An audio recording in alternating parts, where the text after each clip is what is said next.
is Whataburger Friday Night Stars, presented by Game On Sports, live from the Star in Frisco, Texas, and the Dallas Cowboys headquarters.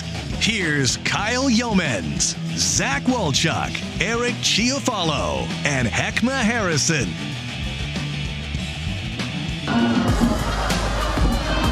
Semifinals, the regional semifinals are here. How about Frisco, Reedy, Foskey, where's the hot? How about this one, 46 yards, Carthage, down early, no longer. They're back in the ball game. Thanks to this, they do trail at halftime, by the way. And then we go from the Star. How about Will Bowers, Apogee Stadium, 26-yard pass. So easy. Looking like Mason Fine out there. Man, look at how that green. And then back to the Star, Heritage. Trickery. How about the halfback pass? Off balance, and Sony tracks the foot. We're back here on Whataburger Friday Night Stars. The top 4 plays throughout the night thus far, and we've got plenty more to come. Overtime. Here in overtime. We're here until 11 o'clock. Because of these weather delays, brother. Oh, good. You know, I'm glad you brought that up because they're killing us this year. I wasn't here last week to say it wasn't going to rain. Heckma, I blame you. gosh. You had to be glamping out there in Oklahoma. That's what happened. No, but the least you could have done is send us a video. Could have said on the video, the weather will be terrible, and it would have been sunny and clear. Yep.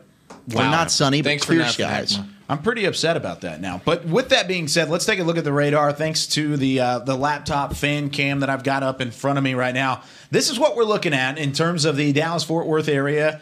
We're right up toward kind of the top. You can see Frisco. It has not hit here yet. We have not seen a drop of rain, much as Plano, McKinney, some of those northern cities or suburbs, I should say, of the Dallas-Fort Worth area. But it's coming. It's going to come. And right now, Denton getting hit like a monsoon. That was a text message I got from Ashley Pickle earlier. Her and Mallory Hartley are up in Denton. So is Gavin Dunaway, who's up at Argyle and Salina right now. That's at Denton ISD Stadium.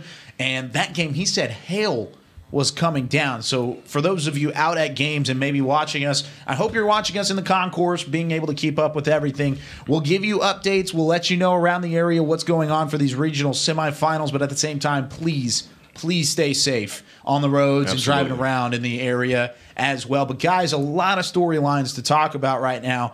And we had 2 hours to kind of digest this since we were last on air. But I want to start out with just talking about some of the top stories other than the weather in terms of specific games. What do you have your eye on? What are you looking at right now? What has surprised you out of the North Texas area? Zach, you're giving me a look. It looks like you're ready to talk about he's feeling good. Man. Oh, Zach's feeling so good. Oh, he's feeling good. This guy right here. Well, I'm feeling good. That's not the game that I was going to bring up. Somebody Really? else can bring that game up. But it's a close game. Midlothian Heritage up 28-21 on Carthage. You know, okay. Midlothian Heritage, a team that I'm very fond of. But to me, the biggest surprise right now has got to be Salina up on Argyle. Mm-hmm. You know, we know this was probably going to be a much closer contest in the first meeting 3 weeks ago, but to be up right now in that game is in a weather delay. I believe it's 14-3 Salina. We talked about it in the preview. It was all about Logan Point. You know, Logan Point is the guy offensively that makes Salina go. He was held to just 21 yards rushing in that meeting in the regular season. He came out, first touchdown, 22-yard run for Salina. And they're now up 14-3. That game, I do believe, is also in a weather delay. So we'll see what happens moving forward. What time is it, though? What do you mean, what time is it? Is it I think Salina time? Well, it's Salina time. Apparently, it's Salina time. They get into the postseason, it's Salina time. And maybe Coach Bill Elliott, who basically called out Argyle and said, this team's peaked, and we're just trying to get and reach our potential and improve. Argyle's not improving. Coach Elliott said everything beside these guys suck. Yeah. He just put it out there like that. And his team responded. I mean, and credit to them. Your coach puts up some bulletin board material against a team that you think you got to back him up. Absolutely, and they have so far. Did. They absolutely have so far. Argyle, no doubt, has the firepower to come on back in this one, and the weather for them. They still have an outstanding running back in Tito Bai. So far from over, but we'll see. Hopefully, we can get that game underway soon, depending on the weather. And you know, one team that's looking at this Salina score and is licking their chops a little bit, and that's La Vega.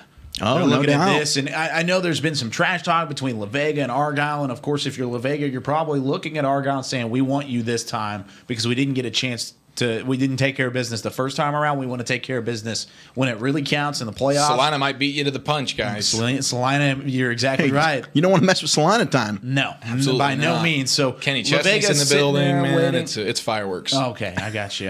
Eric, any other games you're looking at? Certainly. Well, I want to just give a shout out to Foskey and Reedy because they're up 20-7 right now, middle of the third quarter on a Centennial team that we know is a good football team, and Reedy's just continues their dominance, and then Southlake, very, very consistent this year, flying a little bit under the radar, but been absolutely dominant most of the season. And tonight they're up 21-7 on Trinity. I know it's a monsoon and that weather can end up changing things in the second half, but Trinity not being able to stop Will Bowers through the air. We talk about Will Bowers on the ground very often. Bowers doing it through the air tonight. 2 touchdown passes. Credit to him and credit to Southlake for getting rolling early. I tell you, the game I'm looking at is obviously the South Oak Cliff Alito game where Alito. That's my hood. Alito's not my hood. However, South Oak Cliff. Yeah, Alito took the kickoff from the beginning and just literally.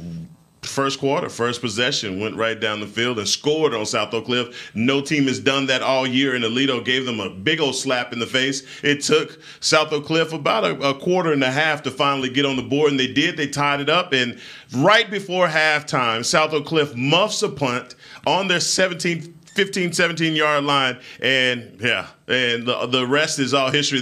Alito went down, scored again, 14-7 halftime. But the thing is, where everyone was looking for Chase McClellan to go in and be running all over the Bears, the Bearcats have done everything in the air. Everything's been the JoJo Earl.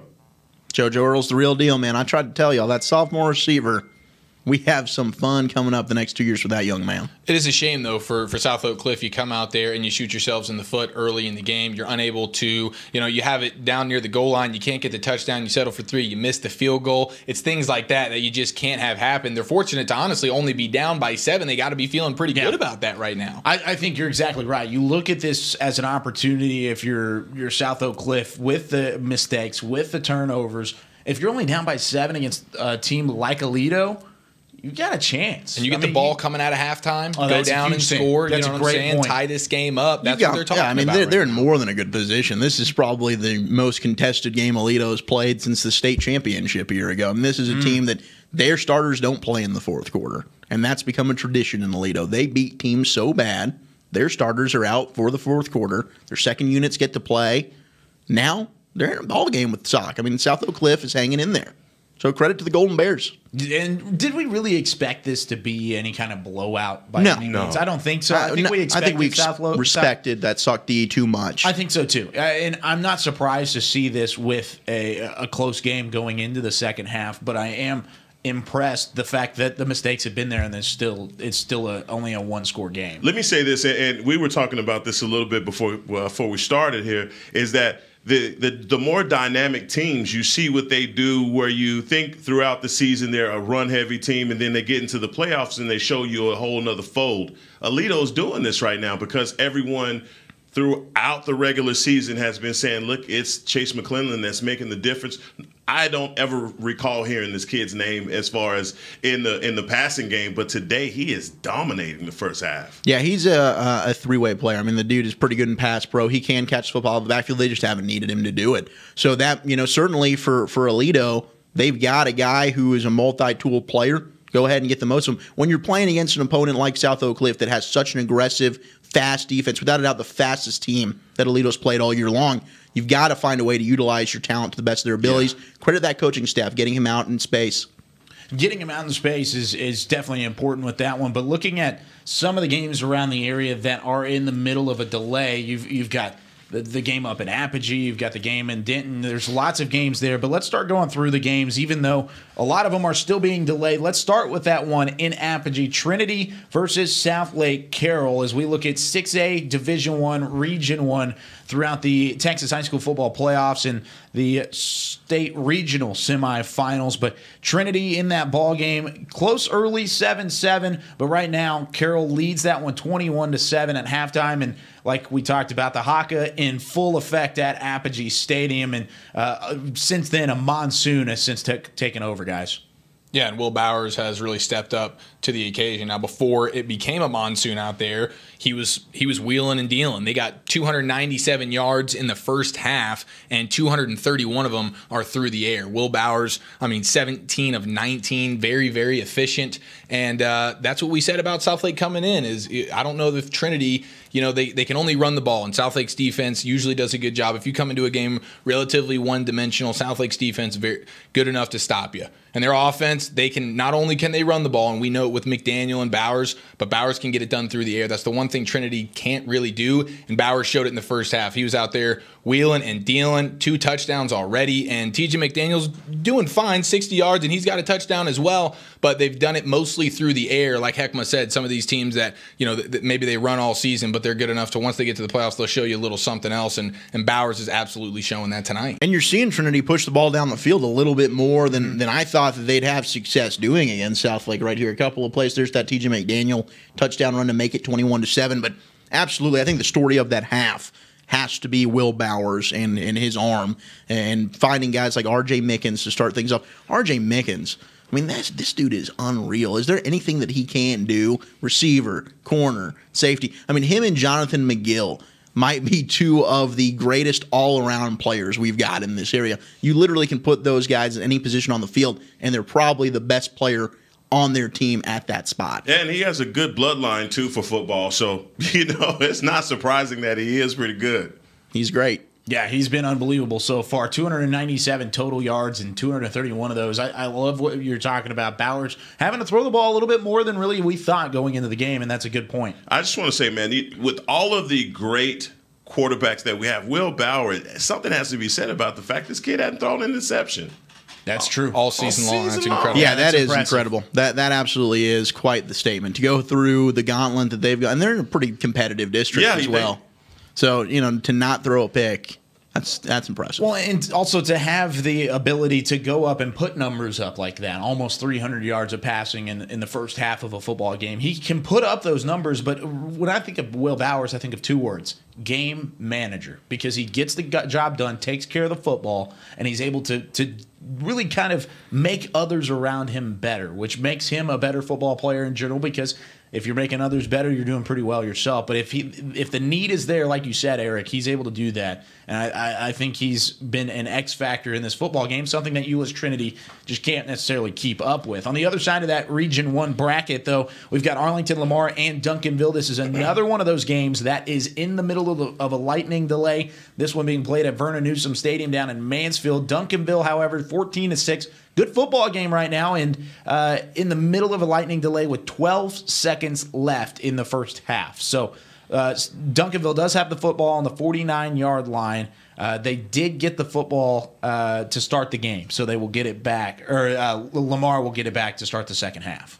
Yeah, Lamar's, at the beginning of the first half, I believe it was 7-6 for a very long time. And I think we were talking about him like, wow, why is Duncanville making these games so interesting in the first half? The last couple of weeks, they've started very slow for some reason, whereas on other teams, they're typically by halftime, they're up by 30 points. I guess that's indicative of how tough the playoffs are. There aren't any knockover teams at this point. So Duncanville, what they've been doing all season is third, fourth quarter domination. And a quick correction, Duncanville actually gets the ball to start the second half because they kicked off to start it. Lamar started things off with the field goal early, and Duncanville will get the ball in that second half. But like you talked about, no easy games, and that's kind of what we talked about in the pre-show was Lamar is no slouch. This is going to be a tough test for this Duncanville team. They match up well. But the Duncanville defense stepped up when it mattered most. They allow Lamar to get good drives going, then they get down into the red zone, and they force field goals. And that's something that Lamar is going to have to be able to find a way to get touchdowns, but that's just a testament to the Duncanville defense, even though, and that's a Lamar team that we know in an offense that is really explosive. Jack Dawson, we know about their running back. Zach, you were talking about him in the pregame show. These guys put up points. So the fact that they move the ball against you, they work down the field to get down to the red zone, and then you tighten up and hold them to 3 both times, that shows that this Duncanville Panther defense they really are the real deal. And against South Grand Prairie in the first game, they gave up 14 points early in the game. Second half, shut them out. Yeah, just a bit of a sluggish start. That's kind of been the theme for Duncanville, and the fact that they've turned the ball over already. They forced Jack Dawson into an interception, and we know as great as Shaq Dawson is, he's susceptible to the interception. He had 4 touchdowns, but 3 picks a week ago in their win in the area round to get to this point. That's really the story of the first half, is the turnover and then the red zone defense of Duncanville. Yeah, the red zone defense of Duncanville. Really, the defense in general of Duncanville has been incredible all year, and seeing the 6 points that early maybe was a little bit worrisome, but I would not be surprised if you see a goose egg in the third and fourth quarter. No, That's how good that defense to hold has Lamar been. to 6 points, it's outstanding. That's That would be an incredible. electrifying defense. And Jaquindon Jackson's doing it with his legs. I mean, that's really been the key. That's huge. An athlete can really do whatever you want, but with his legs is where he's most dangerous. Yeah, he's dangerous regardless, but the legs definitely playing a factor. Allen versus the Woodlands. Let's go down to 6A Division I Region 2. These games are both tomorrow, but we just want to take a quick look at it. We talked about it at length in the pre-show, so we'll just kind of look at the bracket here overall. But the Allen team, of course, we know about Allen up at the top versus the Woodlands, McLean Stadium tomorrow, then at Kyle Field, Waco Midway, and Klein Oak. This is on the other side of the bracket from that Trinity, South Lake Carroll, Arlington, Lamar, Duncanville, which by no means has been decided so far. But we talked about the gauntlet of what a schedule was up at the top of the schedule. This isn't any easier by any means toward the bottom half of the left side of that 6A Division I bracket, guys. Well, comparable, it's not as hard. But, like we talked about in the earlier show, that it looked like Allen was going to be just kind of have the ability to coast in the playoffs. And the Woodlands is a formidable opponent. And obviously, the winner of the Waco Midway and Klein Oak is going to be a formidable opponent as well. But look, it's all about the Allen Eagle offense and what they've been able to accomplish, and I don't see anyone getting in the way of what they've been doing already. Yeah, I mean, when you look at Allen and how good they've been in recent years, they're riding that 28-game winning streak right now. Overall, man, since 2013, this team's 88-2. They've been absolutely dominant. That is a phenomenal stat. It's crazy how good they've been, and the last team to beat them was the Woodlands. So, the Woodlands has done it before. I just think this is a much different team than their 2016 version. I don't know if they'll be able to have as much success offensively. Their defense might be a little bit better, but Allen just can beat you in so many different ways. And when you think about the 3-year stretch with Kyler Murray, who's now done sensational things for Oklahoma and is 1 year starting there. Walchuk's guy. And how good that Allen was. This might be the best Allen team. That's saying a lot. It really might be. When you look at a complete football team, I don't know that Grant Tisdale's better than what Kyler Murray was. Kyler Murray is one of the best high school football players, I think, in Texas high school football history. But Grant Tisdale is exceptional. I think Theo Weiss is better than any receiver that Allen had in their during this run. And their defense is stout. That defensive line is mean. They get after it. They rush the passer. They're good against the run. Jaden Jernigan is the real deal. I believe he's going to Oklahoma State. So, I mean, you look at it, there's a reason Allen's ranked nationally number 1 in the country, not just in Texas, number 1 in the country. So the Woodlands has their hands full tomorrow afternoon. They absolutely do, and with Allen coming in with a chip on their shoulder, is never. It's like, holy smokes! Really, Allen's got more juice coming into this game, more than they usually even have, and their offense is so good, their defense is incredible. But this Woodlands team's put up 50 points in each of the last 3 games, so their offense is coming together a little more, but they do win with their defense. Unfortunately, Allen's offense is just as good as it gets. What is it, Law and Order? Or the law office? The law firm. The law firm. That's what the it law was. firm. Yeah, Absolutely. There you go. Heck, man, you've got some incredible nicknames. The law firm I versus just the ask for Duffelbag one. boys. I got one for you, Joe. You gotta do is ask for it. I got it on. I He'll pull a know rabbit if I out of the wanna hat. Ask. I don't know if I want to ask for one. For Oh, you myself. want for you? I got one for you. Is it good? I'll tell you off air. Okay, that's good. It's not. Tell me in the middle of the break. Oh, gosh. You don't want to hear it. Now I'm scared. Okay, let's go to 6A Division 2 really quickly. Not a whole lot of games tonight, but we'll look at the Saturday slate, and then we'll turn back around and look at one of the games that is in progress as of the moment. Starting with Division 2 Region 1, you look at Haltom and Hebron. That game is tomorrow at Apogee Stadium. And then Tascosa and Lake Ridge. Out of these 2 games, guys, do you see anybody emerging from this region that has a chance to really make some noise in that Division 2 ranks? I'm a big fan of Lake Ridge. You really are? I really like Lake Ridge with Chandler Rogers. I mean, look, when you look at them having moved up, and we talked about that, one of the first schools, only 3 schools since 2010 to go up a classification and get 3 rounds deep in the playoffs. They've got a quarterback that's as good as anybody in terms of all-around talent, running and passing. They've got several receivers, Keelan Johnson getting the job done. They can run the football, and they've played. I mean, you look at their schedule. They've beaten a who's who of opponents this year. So you look, Lake Ridge, they've seen the best. They've defeated the best. That's a Mansfield Lake Ridge team that any given Friday, Saturday, Thursday, they can beat anybody. But that Amarillo-Tascosa team, especially defensively, they've got a ball-hawking secondary that picked up. They intercepted Jahari Rogers 3 times in the first 3 possessions. So if Mansfield Lake Ridge can go ahead, and they have not turned the ball over yet this postseason, if they can continue that, not turning the football over, I think they should be able to beat this Amarillo-Tascosa team. Not with ease, but I think with a little bit of cushion there. I think they're just a better, more explosive football team. But yeah, look, that's a heck of a matchup right there when you look at King Dory running the football, Joseph Plunk, a good run team in Amarillo-Tascosa. But I'm a fan of Lake Ridge, man. And that Holtham-Hebron game, we talked about the individual playmakers in that one. I know Heckma, big fan of Michael Black, Trajan Bridges. All of us think that he's one of the best players in the area. That's a Hebron team that's very explosive as well, getting hot at the right time. And Holtham, I mean, they're a Cinderella team. I don't think anybody that's a fan of Texas high school football isn't pulling for Holtham unless you're just a fan of the teams they're playing. Yeah, Mansfield Lake Ridge definitely made a bleep on the radar when they beat DeSoto and with that last-minute touchdown. I mean, it is just – and they have been on a complete tear. Now, again, you go back to Chandler Rogers and what he's been able to do, but I think – the guy that you really want to look at for this game just to see, making a difference is DeJuan Jackson. DeJuan Jackson is going to be looked upon to make some big plays for Lake Ridge. But Haltom, hands down, that's my favorite. That's who I'm running with. But this game is dangerous, though. A Holtham-Lake Ridge matchup would be fascinating. That would be a fun football game. Yeah, I think either way, you look at Michael Black and anybody against that Lake Ridge defense would be a lot of fun to look at. And there would probably be some fireworks in that football game. No doubt. No doubt about it. Let's go down to Region 2. Longview versus Austin Vandergrift up at the top. And then you've got Mesquite Horn, who started 0-7 to the season, made their way into playoffs, defeated a top 15 for much of the season, top 15 ranked Temple squad in the first round, and now they face up against Spring Westfield. That Longview Austin Vandergrift game we'll look at maybe a little bit later, that game tomorrow at McLean Stadium at 6 o'clock. But let's go down to Sam Houston State and let's see what's going on there. Mesquite Horn, Spring Westfield. This is a good football game at the moment, guys, because at really right now 21-16, and Spring Westfield has the football, but at the same time, they are driving. They're making something happen. Mesquite Horn led this game for much of the game, and with 3 turnovers against Spring Westfield, they now find themselves down by 5.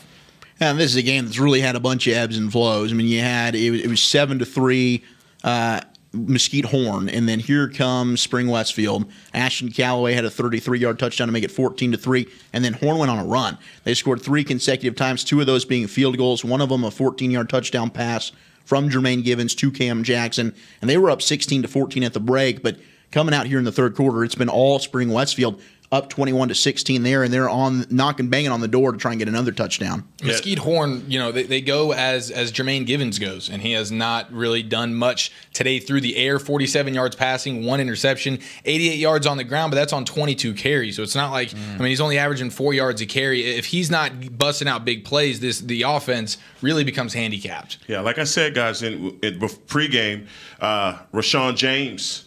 Oh, we just got an update. That score just went to 29-16. Chris on top of things in the control room. But, yeah, big-time score for Spring Westfield. So now they lead by 13, which is their biggest lead of the ball game so far. Like you say, the carriage turns to a pumpkin tonight, guys. You think so? Yeah. Might be the end of the road. It might be the end of the road. If they win it all, like I said, man, Pixar Entertainment, Disney Pictures has got to pick that one up. Oh, absolutely. 7 minutes and 38 seconds left. Yeah, I think so, too. I think you got to look at it from a movie standpoint if that's the case. If Friday Night Lights times 2, Mesquite Horn edition this time around. But, yeah, that's the look through 6A Division I and Division II. When we come back, we're going to take a quick break right now on Whataburger Friday Night Stars, but when we come back, we're going to look at 5A, the ranks D1 and D2. What are you laughing at over we got this Carthage Midlothian Heritage game that's at the Star, and A lot riding on this stuff game. going on. This is the best game of the night, as I told you it would be. Yeah. been awesome. Both these teams are going toe-to-toe. It's a heavyweight fight. How about this? When we come back, we'll give a little bit of a look in to the Ford Center. Ooh, I love live football. We'll look at Midlothian heritage and a little bit of Carthage when we come back here on Whataburger Friday Night Stars.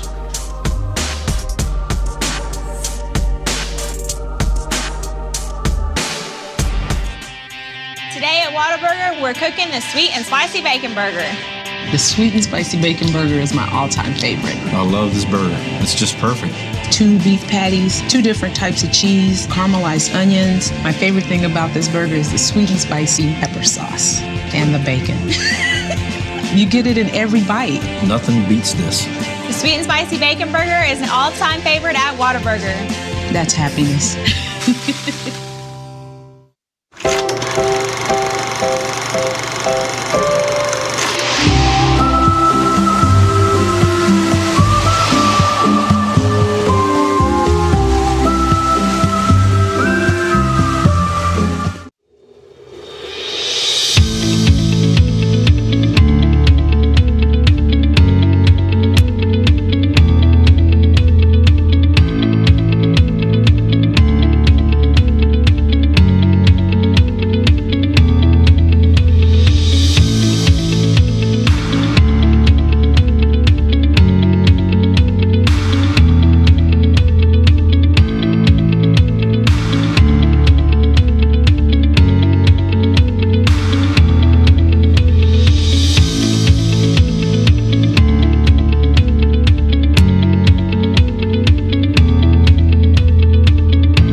Little ideas can turn into big dreams.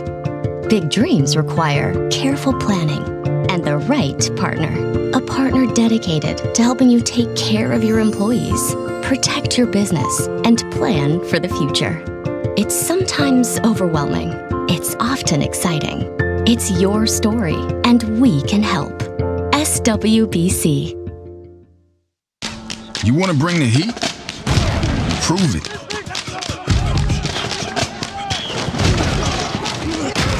With carbs to help fuel muscles. And electrolytes to help replace what you lose in sweat.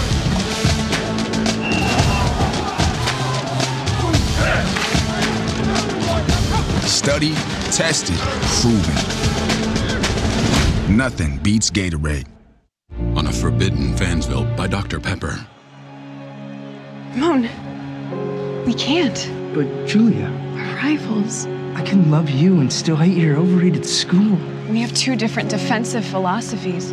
You're a base 4-3 cover 2, and I'm an aggressive 3-4 with press coverage. I get it, but we both love Dr. Pepper. Oh, Ramon. Touchdown, State! Yes! In your face! Dr. Pepper, the official drink of Fansville.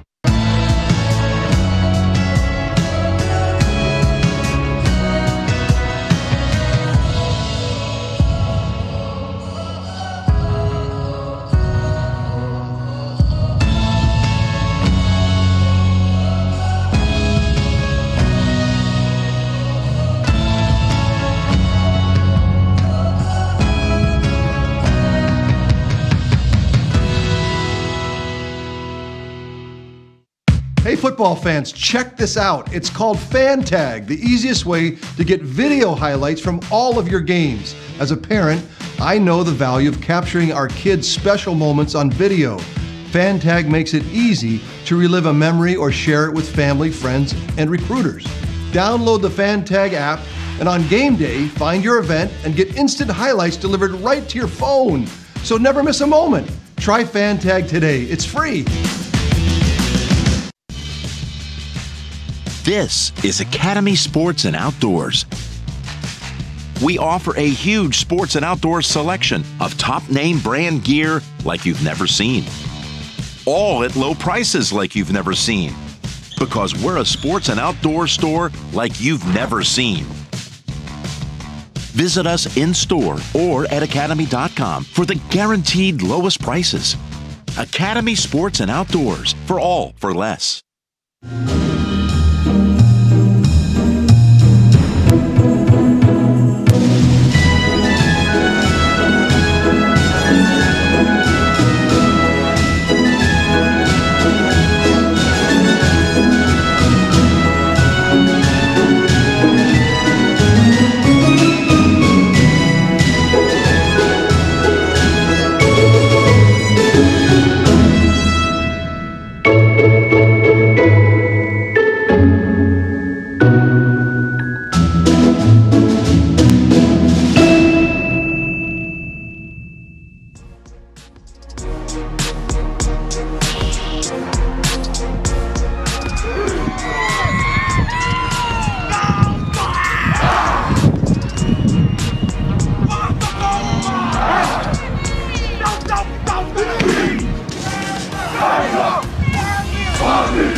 In the middle of a lightning delay in Apogee Stadium, but the haka is in full effect. Gosh, this is one of the best things in high school football, Trinity's haka. And as you can tell, Riley Dodge keeping his Dragons inside the dressing room. That's something that I know Plano, when we played Euless Trinity, we stayed back. We didn't come out. We let Trinity just do their thing. That's a big point of the haka, is the intimidation factor. You keep your team in the locker room and say, we're going to wait it out, boys. We're not getting intimidated.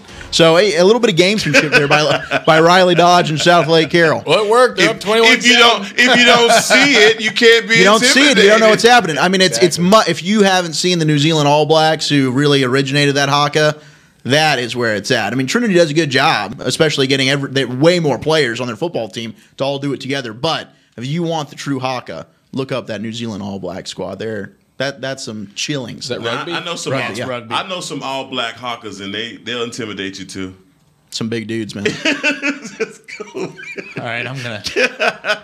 Heck, that's inappropriate. Cannonball. Well, with that being said, I'm just saying. let's go to 5A. We had a little lull in energy. I had to bring y'all back. Let's go. Oh man! All right, let's go Kyle's to 5A. How is it my fault? It always is, Kyle. Okay, it always is. I'll take it. I'm the host. That's why you have that Let's nickname. go. I know. That's Wink, why I have the wink. nickname. Yeah.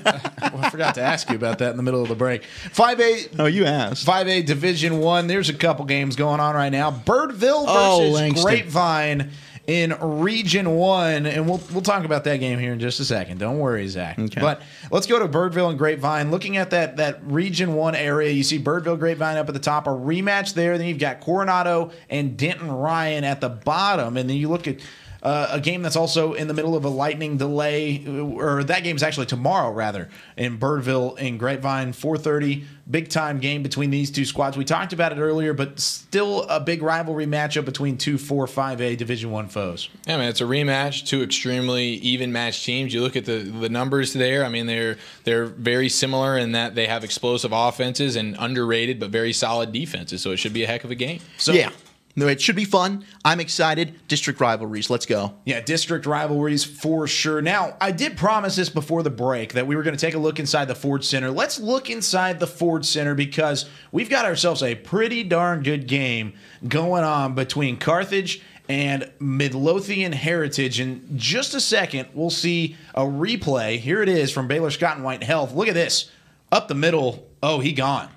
Jeez, man, that Heritage offense has been dominant all game. Telling you, dude. 400 total yards. I mean, well over 100 yards rushing. They've been moving the ball great. The only time they didn't do well was when their quarterback threw an interception. But other than that, I mean, besides that, they've been dominant offensively. Yeah, they had two big turnovers, a fumble and an interception on ensuing drives that really put Carthage back into this football game. And we talked about Carthage, that 38-game winning streak, back-to-back state champions. You can't make those mistakes. But fortunately, Midlothian Heritage, they've had the response. Dre Washington with the big touchdown there. And my man, Langston Anderson, has been a savage today. 7 catches, 109 yards already in this ball game, and you can see they're just midway through the third quarter. So the game of the night, man, game of the night. And right now, the Jaguars up 35-21, trying to pull the upset. If the guy you're talking about is a man amongst boys, is number 88. Yes, and Langston Anderson. And you obviously don't pay attention to my players of the week because I had him as a player of the week about mid-season. Chris Beam knows it. Chris Beam is fully aware this guy's the real deal. Heckma doesn't love me. Kind of sleeping on him a little bit. He's underappreciated. Really, that whole Midlothian heritage. I know Honestly, we got a lot of good teams in 4A, or especially Carthage. We talk a lot about Argyle, Salina, in different regions, of course. But this Midlothian heritage team, a young and up-and-coming program, a lot like the Frisco schools with Reedy and Lone Star. This could be their year. They finally get everything clicking. If we take a look at the updated stats from this game, already close to 400 yards of total offense from that Heritage offense. You talked about how they are the real deal. Now, up 35-21. This isn't the first time in this game that Carthage has been down by 14-plus points. They were down 21-6 at the end of the first quarter. So, with that being said, Carthage, it ain't over. No, you don't win 38. You don't have the longest winning streak in high school football for no reason, man. No, by no means. They're never out of a game. And they were able to score 2 straight scores and then had a 2-point conversion as well for Carthage in order to make that 21-21 and now 14 unanswered the other way from Heritage to make it a 35-21 game. We'll keep you updated on this one as we've got 2 screens in here. The way that we have our setup here at the Star, it's awesome. Outstanding from the SWBC Mortgage Studios here for Whataburger Friday Night Starts. But we've got 2 screens. You can see them up at the top of the screen right there. On the left, we're watching, a big-time run from Carthage on the left. And we're keeping an eye on that football game as it happens just across the hallway. And then on the other side, we've got our live feed, so we get to look at ourselves really pretty in the camera and whatnot. And especially Eric's beard. Eric loves to look at himself. Thanks to Bob Lilly, man. It's all thanks to Bob Lilly. It is thanks to Bob Lilly. Until he hooked us up with the digs, we weren't looking too hot. I would completely agree with that one. But let's go back to that 5A Division I, Region 1, just really quickly. 2 games on Saturday. Is this your favorite region? It is. This region I know you. It is. I really do like this region. It is fun because it is very area strong. It's really, it is. It's really that certain district strong. All 3 of those 4 teams from the same district. All District 4 really represented except for Colleyville Heritage. Now, we've talked about that district all year long. Grapevine, Birdville, Colleyville Heritage, Denton Ryan, because we knew really kind of what they were comparative to the rest of 5A Division I, at least up at the top part of that bracket. Of course, 5A Division I at the bottom, you've got Highland Park and Lone Star and teams like that we've talked about a lot as well. But in terms of this region, it is very dominated by District 4 5A Division I, and it's very impressive to see 3 out of 4 teams make it this deep into the playoffs. And most likely, unless Coronado wants to spoil the Denton Ryan party, we're going to have another district rematch, much like Birdville Grapevine this week. And you look at the stat line from Denton Ryan, really all that matters is you look at points per game and points allowed. And that's a Denton Ryan team that also maybe you could say has gotten better every single week as the season has gone on, because that is a good football team. Yeah, I think our question, Heckma, and I know that's something that you were going to allude to it. Offensively. Mm-hmm. That was the question, right? Where was the offense going to come from? We know about the defense. They've had 13 defensive scores. They might be the best defense in 5A. They're outstanding. So offensively, where was he going to come from? And they've had a mixture with Drew Sanders running that Wildcat. But Seth Hennigan, I think he's really stepped up and solidified. Mm-hmm. Hey, I know my role, the sophomore quarterback, and just gets the ball out to his playmakers. That was exactly where I was going. The Hennigan brothers, and how just from week number 1, I think they played a couple of close games, and we just started to doubt them and just saying that maybe this is a down year for Ryan because they were slacking a little bit at the quarterback position. They were doing a quarterback by committee deal and with Drew Sanders when they needed it. I mean, and literally they're just saying, hey, if we need a play, we know who we can go to, and that's Drew Sanders every time. But I think the brothers have come through, for Ryan. Let's look really quickly. Last time we'll look through really all of 5A Division I. We'll keep talking about this Denton Ryan team just real quickly since the highlights are rolling. You look at the Hennigans and what they've been able to do though, and getting better. We talked about Drew Sanders at length and what he's been able to do. Now he is back. Man. He is absolutely incredible, and he's now back and healthy and ready to go for the remainder of the playoffs. Scary. With that being said, we talked about Highland Park with Miles Dunklin, the voice of the Scots, earlier. Yeah. What is it going to take for Denton Ryan, 2 years removed from the first meeting between Highland Park and Denton Ryan in that postseason? Zach, I know that hits a string with you because you were a part of Denton Ryan at that point. But what is it going to take for the Raiders to be able to finally get that monkey off their back that's named the Highland Park Scots if they end up meeting? One word, 2 words. Drew Sanders. Okay. There it is. I mean, he makes the biggest difference from last year to this year for Denton Ryan. He is a dual threat, and what he's going to be able to do anytime that they get into a shootout is go over to the offensive side and be a threat. And so that to me is the answer. I mean, you know for sure that Highland Park, I mean, they have the biggest gun in the whole thing with their quarterback, but also what they've been able to do with Prince and Durba. I know I pronounce this wrong. Prince Durba, yeah. Yeah, Durba on defense and what they've been able to do. But guys, it's gonna take a complete team effort to beat the Scouts. Yeah, man, I don't know. That it would be mind-blowing to me if this were the year those two teams meet in the semifinal and it's the year Ryan finally wins. When you look at what they lost offensively with Spencer Sanders graduating, who I thought was the best quarterback in the state, and you see Finn Corwin, who was maybe the reason why Highland Park was able to beat Manville in that state championship game, making that 4th down conversion. But Highland Park is just so well coached. I think that is what it's come down to. Randy Allen and his staff have just flat out coached Dave Hennigan and Denton Ryan. And look, Denton Ryan did everything they could in both matchups against Highland Park. Now, the first one, you had Spencer Sanders go down. And all Ryan Raider fans out there will continue to say, what if? What if? That was probably the team that was going to beat Highland Park. They were better in every single area. When you look at Ernest Brown, who's now killing it at Northwestern along the defensive line. Yep. An absolute game wrecker. I mean, that was the Ryan team to win state. Last year's team, defensively very, very young, and now you're starting to see them reap the benefits of that with Billy Bowman Jr., with Drew Sanders coming over. He, without a doubt, defensively could be an impact player and maybe causing some turnovers, slowing down Chandler Morris in that offense of Highland Park. But I just don't see Denton Ryan's offense being able to give Highland Park the problems not only in game planning but in the game when you don't have Gabriel Douglas, when you don't have Towski Duff. You do have Amani Bailey, and you've got Billy Bowman Jr. who plays both ways. You've got Demarius Robbins. You got Trey Smith. I mean, they have athletes. I just don't think offensively they're nearly as good as they've been the previous 2 years. And we'll get back to this game really quickly, but I keep saying I want to keep everybody updated on what might be the best game of the night. Well, Carthage just put some points up on the board across the hallway at the Ford Center as we look in at some of the celebration. Now, I'm going to set this up. 4th and 2, penalized 5 yards, made it 4th and 7, doesn't matter. Look at this play up the middle, able to just slip his way free. Big time touchdown, and it's a 1-score possession. And this is playing live. Again. This is playing live to my left, and it's amazing that I haven't screamed already. I know, it's so hard for me. It's so hard for me not to start screaming. The replays we're showing are not live, just to let you know. We're not breaking any rules by any chance, but we are getting to watch it as it goes on so I can kind of see what's going on. But 35-28 is now the score in that ball game. But really quickly, I want to look at the bottom side of that 5A Division I bracket. Region 2, we talked about Highland Park. They'll play Mansfield Timberview, but also John Tyler, and Lone Star worth mentioning just very briefly. But really that whole bracket up at the bottom of Region 2, and you've got Mansfield Timberview and Highland Park is really, we've talked about HP, talked about Denton Ryan, but that Lone Star defense is special as well.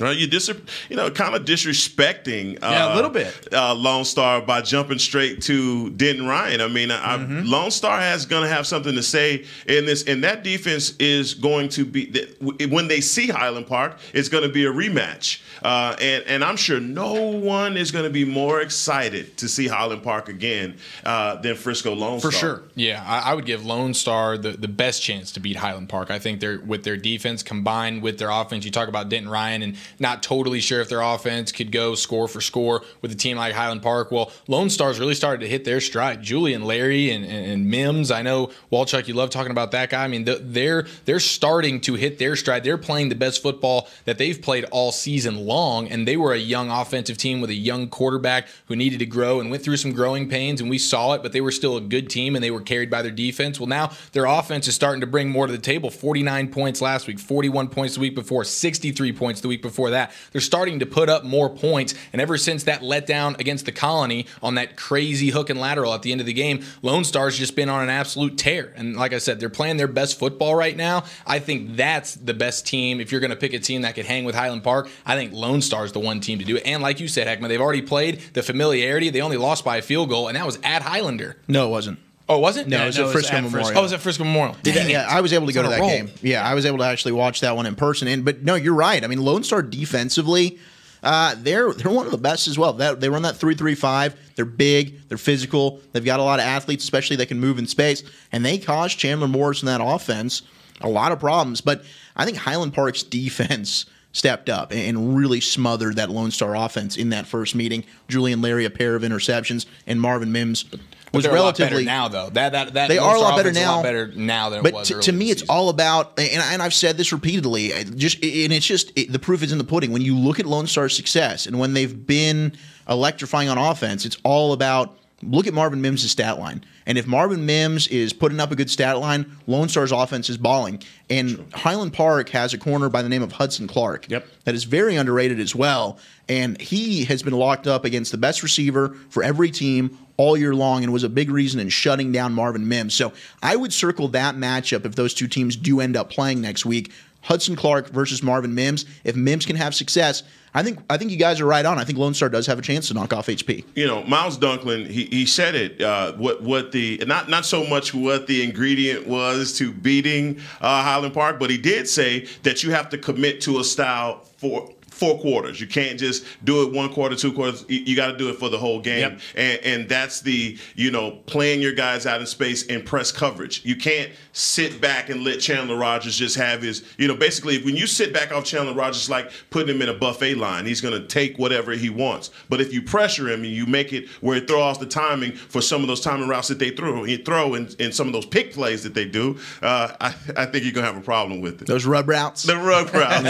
I'm going to rub you out. Yeah. What they do, they trip you. Well, with all of that being said, there's a lot of good games tomorrow, and we'll definitely look at that and keep up with it on social media. We'll keep you updated. But as far as 6A Division II and 5A Division I, we might just be done, with the exception maybe Mesquite Horn giving that final score later. We're going to be done talking about that because now we get into 5A Division II. We've got some finals and we've got some live games going on. So this is where it gets really exciting. Starting off with Eric's Justin Northwest Texans. Oh, do we have to start there? Yes, I mean, really, is that where we have to get things going? We do. Can we play taps right now? No, we do not. But before we really get into that, we do have possibly my star of the night, a very strong candidate for my star of the night. Later on in the show, we'll see how the night really goes. But Joshua Price, who's one of our reporters, he drove all the way out to Abilene Christian to get you the footage that we're watching right now. Joshua on the phone right now with us here for Whataburger Friday Night Stars. Josh, first off, thank you so much, not only for joining us, but for being able to drive all the way out to Abilene Christian to get us some quality footage as Lubbock Cooper takes down Justin Northwest and the Texans 34-14. Josh, what did you see from this game from Lubbock Cooper compared to a Justin Northwest team that's out of the North Texas area? Well, I think what you saw was just bigger plays. On that opening drive, you had Isaiah Johnson rushing for 52 yards on the first drive for a touchdown. And I think, just bigger plays. And when you have those bigger plays, it just gives you so much confidence. And Justin Northwest never really got that. They just tried to march up the field, try to go increment by increment, but they could never really do it in the red zone. They just failed. I believe there was an interception thrown in the red zone, so it never materialized for them. I'm curious to know about how our Northwest Texan fans and community showed out. Did we travel well? Did we have a good showing of fans and student section out there at the game tonight? Oh, there is tons of support. I think for both teams. I think both teams were both red and black, so it was kind of hard to tell. But there was huge support. You can hear the support there was towards the fourth quarter as Northwest was trying to make a comeback. They had 2 touchdowns, and that's when the bigger plays happened, but that comeback never materialized, and the support kind of died out there. And how impressive was the ground game for Lubbock? I mean, their running back, Isaiah Johnson, he went off last week. He did the same thing. I mean, talk about that running game and just how impressive they are. And clearly the Northwest defense struggled stopping it. Yeah, they just sometimes it just breaks through, and it sucks to have when it breaks through. Like Northwest did good, pretty much good. Try to keep themselves in the game, but they just couldn't really stop this run. It was just breaking off every couple of tackles, and he just got through.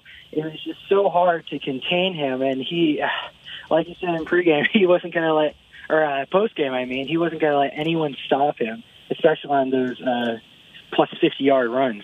It seemed like Northwest was able to move the football effectively against Lubbock Cooper, but really, was it they just didn't execute well in the red zone, or was it Cooper's red zone defense that just gave them fits? I would say it's more execution-wise. 2 picks in the red zone will not win you football games. And he was trying to get those passing plays, but that defense just shut down his receivers mostly. And you could see it coming. It was so easy to read how they were going to pass it. It was just very hard to complete in their red zone. Joshua Price from ACU all the way out in Abilene as Lubbock Cooper takes down Justin Northwest 34-14. Josh, thanks so much for joining us here on Whataburger Friday Night Stars. We'll talk to you again next week. All right. See you guys. Thank you. There he goes, Joshua Price. What a beast. A very good candidate for Star of the Night, driving all the way out there and back tonight just to get clips for your Justin Northwest Texans. I'm sorry we let you down, man. I'm really sorry we didn't let show him down by far. We've been putting up highlight reels and video game numbers all season. We show up and we get 4 turnovers, 14 points. That's what happens when you play. That red zone. Oh, my God. Carthage. Oh, my God. Oh, it's happening. No way. Yes, it is. Oh, my goodness. Oh, my God. There's a game going on at the Star, guys. Boys, this is back and forth, baby. This is craziness. This is a crazy My man Langston Anderson's trying to put that team on his back. He's throwing up the X. He's making catches my God. left and right. Guys, 1 more yard, Langston. Listen, I mean, look, there is a game going on next door that you might have to leave. Amazing. Did you see number 88 just made a catch? His name is Langston Anderson, Heckma. Langston the man. Anderson. Throw up the X, big fella. Did you see that catch in traffic? It was amazing. He's a beast. Oh, my God. Should have scored, man. It's a shame he didn't. Woo! Yeah, now with the There's some good game tonight, man. Interception. I mean, that would be at least the third, maybe even fourth turnover. I think it is number 4 for Midlothian Heritage, and that alone is keeping Carthage in this football game right now. Yeah, that's absolutely incredible to look at that game, and we'll keep it updated. Heckma's he can't even contain himself. I'm just saying, there's some big plays happening in that game. Well, in fairness, we haven't had a ton of really good games. That's here a at the very Star, good point. And this one's finally, especially, so we don't know how to handle it. A playoff game. Is that what we might need to just cut that television off. Just unprofessional. Put a screen on there. No, it's fine. This is what we're here for. We're trying to give updates, and what better way to do that than being able to look and. That was an update, Kyle. It's an update. Well, that was incredible because they strip it, and then the guy who's going down hands it to the his ball. other guy. That's what I'm telling you. That was amazing. Guys, I almost screamed, okay? Heckma, we need to just give you a sleeping bag because there's a triple header here at the Star tomorrow. I will be 3 here. straight games. I will be here. Play action, look out, gunner cap, Gunner over the caps. top, boom. Oh! What a game! Tie ball game, baby. Hey, Walchuk. Oh my God! Your bold what a prediction is game! slipping away rapidly. Okay, so my bold prediction. That's a tie at 35 against a team that's won 38 straight. It's Whoa. You want to give me grief over that? They were down 14. Shut your mouth, Chiafalo. 2 minutes ago, Man. they were down by 2 scores. Just because you're upset Northwest lost doesn't mean you take it out on me. My goodness. Gosh, you read me like a book. Jeez. It's a tie game at 35. Pending an extra point, and oh my gosh, it's not looking too good. No, but it's slipping away is all he said. It's slipping away. You're up by 2 scores. Man, now it's a just- tie. all right. Find the 88, you'll be fine. Another couple games going on throughout the area. One of the big ones that we're continuing to monitor, Aledo and South Oak Cliff. Tell me This something. is a massive football game, and do you want me to tell you something in terms of? I want to know. Well, that's his hood. It's his hood, right? Well, in terms of South Oak Cliff, they continue to be in a weather delay. To be in a weather delay. 14-7 at halftime. I built it up. So high. I let it happen. Mr. Bishop. That's my clean guy. Best Aledo quarterback on the unis. field tonight. He's the reason why they win the game. that JoJo? That's JoJo, Mr. Earl. Walk and it's the dog. funny, with 14-7 being the score at halftime, not a ton of stat lines being put up. You talked about Jake Bishop, 2 for 4, 24 yards and a touchdown. Jace McClellan does have 15 rushes for 69 yards, no scores. The only touchdown came from JoJo Earl, which we saw a minute ago from the Alito side of things. Sean Sims had a touchdown rush off of 6 carries and 63 yards. Sean Sims also had 3 for 5 passing with 20 yards, no scores, and no interceptions. Ooh, that's my boy Bishop. Wow, that was a fitting it in a window. Yeah. Sims ain't doing that. Only 193 yards for Alito, which, if you're looking at South Oak Cliff's defense and you're looking for a little bit of, I guess, a benchmark to look at in how good that Golden Bear defense is, that's an Alito team that puts up like 500 yards per game. Yeah, they are average. They're unbelievable. And so being able to hold them to under 200 yards and a half is pretty incredible. And then on the other side, South Oak Cliff only with $140 throughout their first half of action. But that's where we stand right now, 14-7, still at in the middle of a rain delay in Midlothian. And Guy Fraser's at that game. He was talking to me earlier and saying that they're still pushing the game back. They still are looking to try and get this thing in the next half hour is where they're looking at, maybe about 15 minutes until this one gets back underway. I'm hoping that'll stay true. I'll keep you updated on a lot of these games as I'm kind of trying to communicate with the reporters and make sure that we have the most up-to-date information as possible. As of right now, Alito, South Oak Cliff looks like about 15 minutes until the next part of that game. And actually, I'm looking at this, and for some reason, it looks like it's the end of the third quarter. No, that's just how they do that. Is that just how it's there? Yeah, it's halftime. That's just it is halftime still. Yeah, that's okay. Okay. Well, with that being said, then we will move on to Frisco Reedy and Burleson Centennial. And Reedy got up in this game early. The Foskey show, man. They have not slowed down since. 20-7 is that score. 4:18 left in the third quarter of that one. Foskey 93 yards, 12 of 18 passing. As the Reedy Lions lead it 20-7 in this ball game. Is this surprising by any means over Burleson Centennial? No, they were up 20-0 early. Burleson Centennial was able to tack on a touchdown here recently, but it's a Burleson Centennial team that we talked about in the preview. They're relatively one-dimensional. They want to run the football, but Reedy, one of the most complete offenses in the entire state, and a defense that is pretty darn good as well. So all in all, just a better football team for Frisco Reedy. And Burleson Centennial able to narrowly get by a Midlothian team, or was it Corsicana last week, who lost their starting quarterback earlier in that football game. So I think Reedy's taking care of business just that we thought that they would. I'm sorry, go ahead. No, I was just going to say you're only running 56 yards in the first half there. And when you depend on the run game, Jalen Jackson, I mean, he's got 15 yards on the ground. That's their workhorse. So that's trouble. Reedy's just, man, they're just a good team through and through. Yeah, they really are, and they're complete. The defense is there. The turnovers are there. You can run the ball. They can throw the ball with Foskey. They can really do it all, and you see the turnovers being forced. You see the different plays being made defensively, and that's huge. And Foskey can use his legs as well. Yeah, well, I mean, I'm looking at this game, and I'm completely seeing a different narrative. I see that Reedy Foskey's been dominating teams this whole season, but now you see Reedy getting into a situation where they're getting into the red zone. They're having to settle for field goals. Look at that defense forcing all kinds of turnovers. We had an interception. There was a fumble there, and there's Centennial doing what they do best, getting a long touchdown run. Finally, we're able to break one free. But that is a good point. In the red zone, we've seen some. We just talked to Josh about Northwest struggling in the red zone, throwing those red zone picks. But when you start getting closer and closer, that field's a little bit smaller. Everything's constricted. How do you execute in the red zone?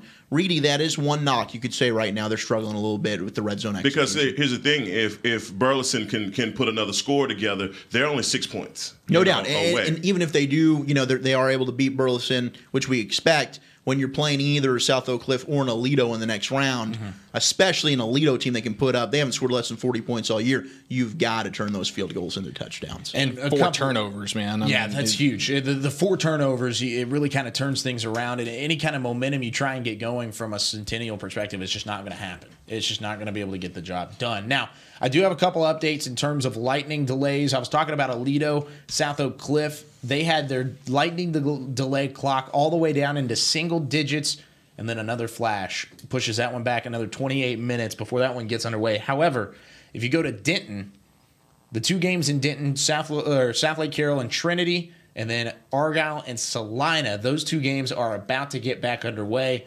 Trinity, South Lake Carroll should be back up and running in about 5 minutes, and then Argyle and Salina already back underway in that game. Let's go look at that game down in 4A Division I Region 2, Argyle versus Salina. This was a game in the first time around. It was absolutely dominated by the Eagles of Argyle. 63-21 was that score. It was 42-49 to nothing at the halftime break of that one, and it's not the same story this time around as Argyle is trailing at the moment to Salina in this football game, and Salina and the Bobcats are really trying to figure some things out, and they have done so and shut down Bo Hogaboom. 6 of 11, 78 yards, no scores, as it's 14-3 Bobcats at the start of the third quarter, guys. Yeah, Salina time. It's the real thing, right? And we mentioned this would be a different game. When you looked at the turnovers that Salina had, Argyle able to jump out to a 28-0 lead, and the effectiveness that Argyle defense had shutting down Logan Point, a completely different script. So far, Salina's taken care of the football. Their defense has come to play, and they're shutting down Dylan Carter, Bo Hogaboom, Tito Bice, and the ferocious offensive firepower that Argyle brings to the table. And Logan Point scored the game's opening touchdown for Salina. So he's in a groove early. And Salina, maybe, Coach Bill Elliott, I read that quote from him early, basically saying he thought that Argyle wasn't getting any better, and that Salina had a lot of room to improve, and he thought that Argyle was the same team that they had played 3 weeks ago, whereas Salina is a much improved team, and they have beaten really good teams in Wilmer Hutchins and Stephenville to get to this game, and it is the postseason, and we know about that glorified Salina history come playoff time. 25 straight appearances, 8 state championships. There's something in the water. All of a sudden, it's November to December. Salina time's real, man. That is not a joke. Well, it's amazing that, a coach makes a statement like they hadn't gotten any better and they're just blowing everybody out by 50 points. What do you mean? Okay. I mean, that's bulletin board material. Why? But it was enough to galvanize his team to come out there tonight. First half, they have been all over Hogaboom. That has, when we've been going to these stats at halftime for Argyle, it's been reading like, who didn't Bo Hogaboom get a touchdown to? And yeah, so the game's been over. Yeah, exactly. So this is a little bit different to see them down, by 11 points. But at some point, the Bears going to wake up. Yeah, the bear, you poke the bear enough, the bear's going to wake up and you're going to see something. And that bear's waking up right now. They're on the Salina 13 with 10:36 left. But we look at some of the highlights in this game, and you kind of mentioned it earlier, and it's been a theme all night long. Speaking of the bulletin board material and the coaching and the trash talk in between the two squads, but with the fact of having these bulletin board materials, do you think that there was extra hours put in from the Salina coaching staff? Because I'm sure out of anyone that was embarrassed out of that first loss to Argyle, I'm sure that coaching staff was right up at the top of the list for guys that wanted to avenge that loss more than anybody, correct? Yeah, who else has put it on me at the end of the game? It's the coaches. And so, all of that bulletin board material that we're talking about is just coach's way of trying to, get his team jacked up. But they didn't watch any of that game from the 63-17 shellacking. What do you get from that? You got beat down. Yeah, they knew. Hey, we had self-inflicted wounds. We turned the ball over, and really, before we could blink, we're down 4 touchdowns. We're completely taken out of our game plan. That game was not the way that we envisioned it going. So they felt confident, regardless, from the outcome, just being able to start off 0-0, a clean slate. And these are two programs playing in the same district. They're very familiar with each other. It's been a hotly contested rivalry. I think Argyle leads the series over the last 15 years 7-5. So, both teams have had success. Both teams, obviously, perennial playoff contenders. We knew this game was going to be much closer. I just think all of us thought that Argyle would be on the winning end of this thing. And it's not to say they still won't be. They've certainly got the offense to come back from an 11-point deficit. But the way Salina's playing right now, certainly a great difference from 3 weeks ago. I think this is a little bit more so of what I expected out of this matchup the first time around. I didn't expect Argyle to be up 40-plus points at halftime. That is not what I looked at and was like, oh, let's send reporters to that game. Let's highlight that game because it's going to be 40 to nothing at halftime. However, this time around, I agree with you. I don't think I would have expected Salina to be on. I like how you just did that because you didn't send a reporter to the game. No, there's a reporter at the game. Oh, it is. Oh, my bad. We just watched highlights. Where did we think the highlights were from? I just thought you said you didn't send a reporter. However, Argyle did just now score, so 14-9, as they had a 13-yard touchdown run. The extra point was no good, as they actually went for 2 and did not get it. They tried to get within a field goal and ended up missing it. So instead of it being 14-10 or 14-11, it is 14-9, still a touchdown lead at the moment by Salina. So moving on from there, let's look at the bracket for Region 2 overall as we look at Waco La Vega, who moved on last night with a big 38-20 win over Paris. And then you also had Salina and Argyle as of the moment right now. The winner, of course, facing that Waco La Vega squad that Argyle just barely squeaked by the first time around. And these are some of the highlights from that Paris and La Vega game last night, 30-28. And really, Paris early on, a team that's been playing very well, actually got up early in this ball game and just wasn't able to hold the momentum and ended up dropping this football game. La Vega, on the other hand, after that loss early in the season to Argyle, 31-29 was that final score, a 2-point win. They have really run the table and now will face the winner of Salina and Argyle. And you can see the excitement after the touchdown for Paris, but it just wasn't enough last night for the Wildcats, guys. No, I mean, there's the run offense of Waco La Vega that just took over in this one. And for Paris, what a run for them. You know, coming out of this tough district with Argyle, with Salina, playing some really, really quality opponents, and Paris made a run. I mean, this was a team that got a big win last week, and to come in here, they just hit a Waco La Vega team that clearly is one of the best in the state championship contender, especially given the fact that they played Argyle to the closest game they'd played all year up until this game today against Salina.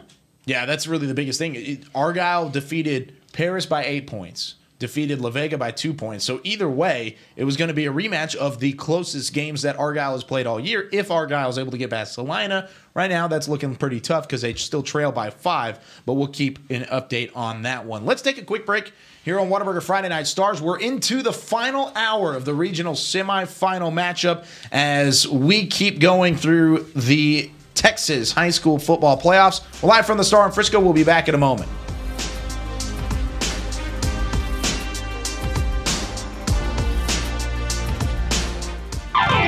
Nothing works up my thirst for an ice-cold Pepsi Cola like getting buckets. Whether I'm breaking ankles or breaking hearts. Hey, Drew. It always brings the refreshment, and I've been drinking it a long time. Drew, how old are you anyway, man? Doesn't matter. Uncle Drew, in theaters, June 29th. Future tastes good.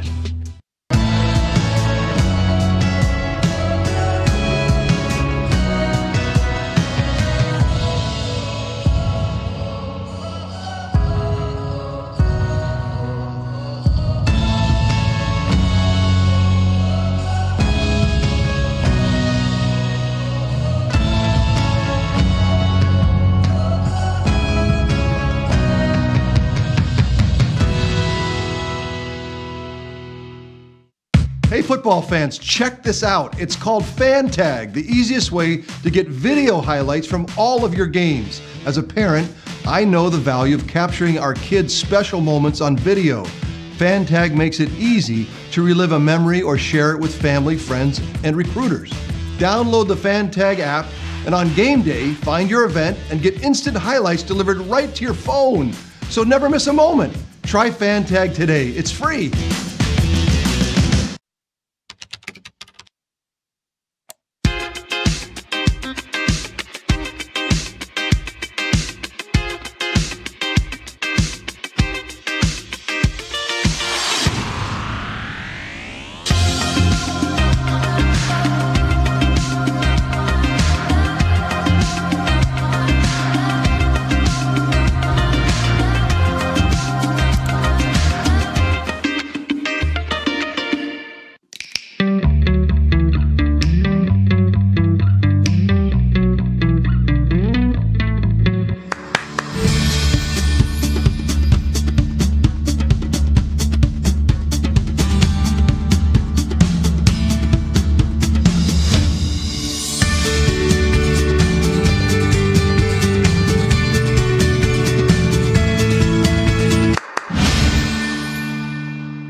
This is Academy Sports and Outdoors.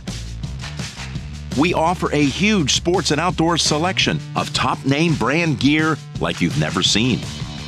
All at low prices like you've never seen. Because we're a sports and outdoor store like you've never seen.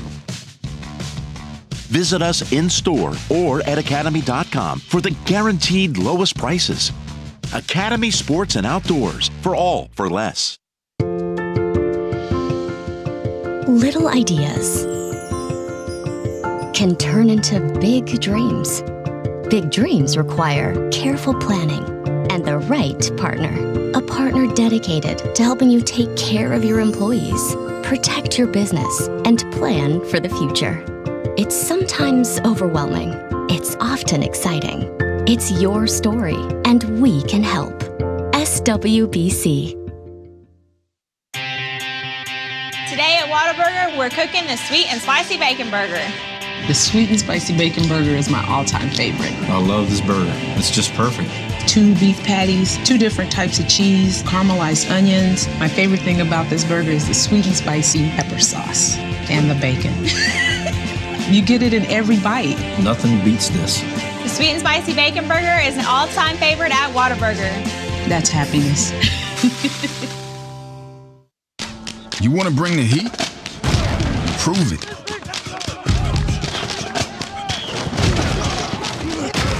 With carbs to help fuel muscles. And electrolytes to help replace what you lose in sweat.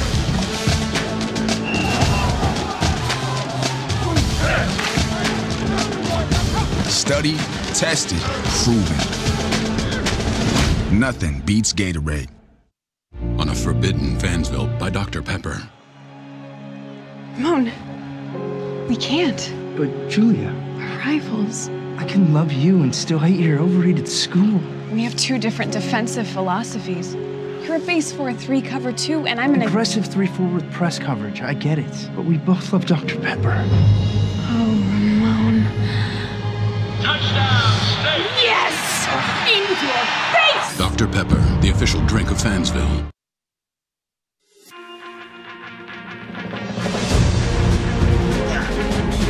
Live from the Star in Frisco, Texas, it's Whataburger Friday Night Stars.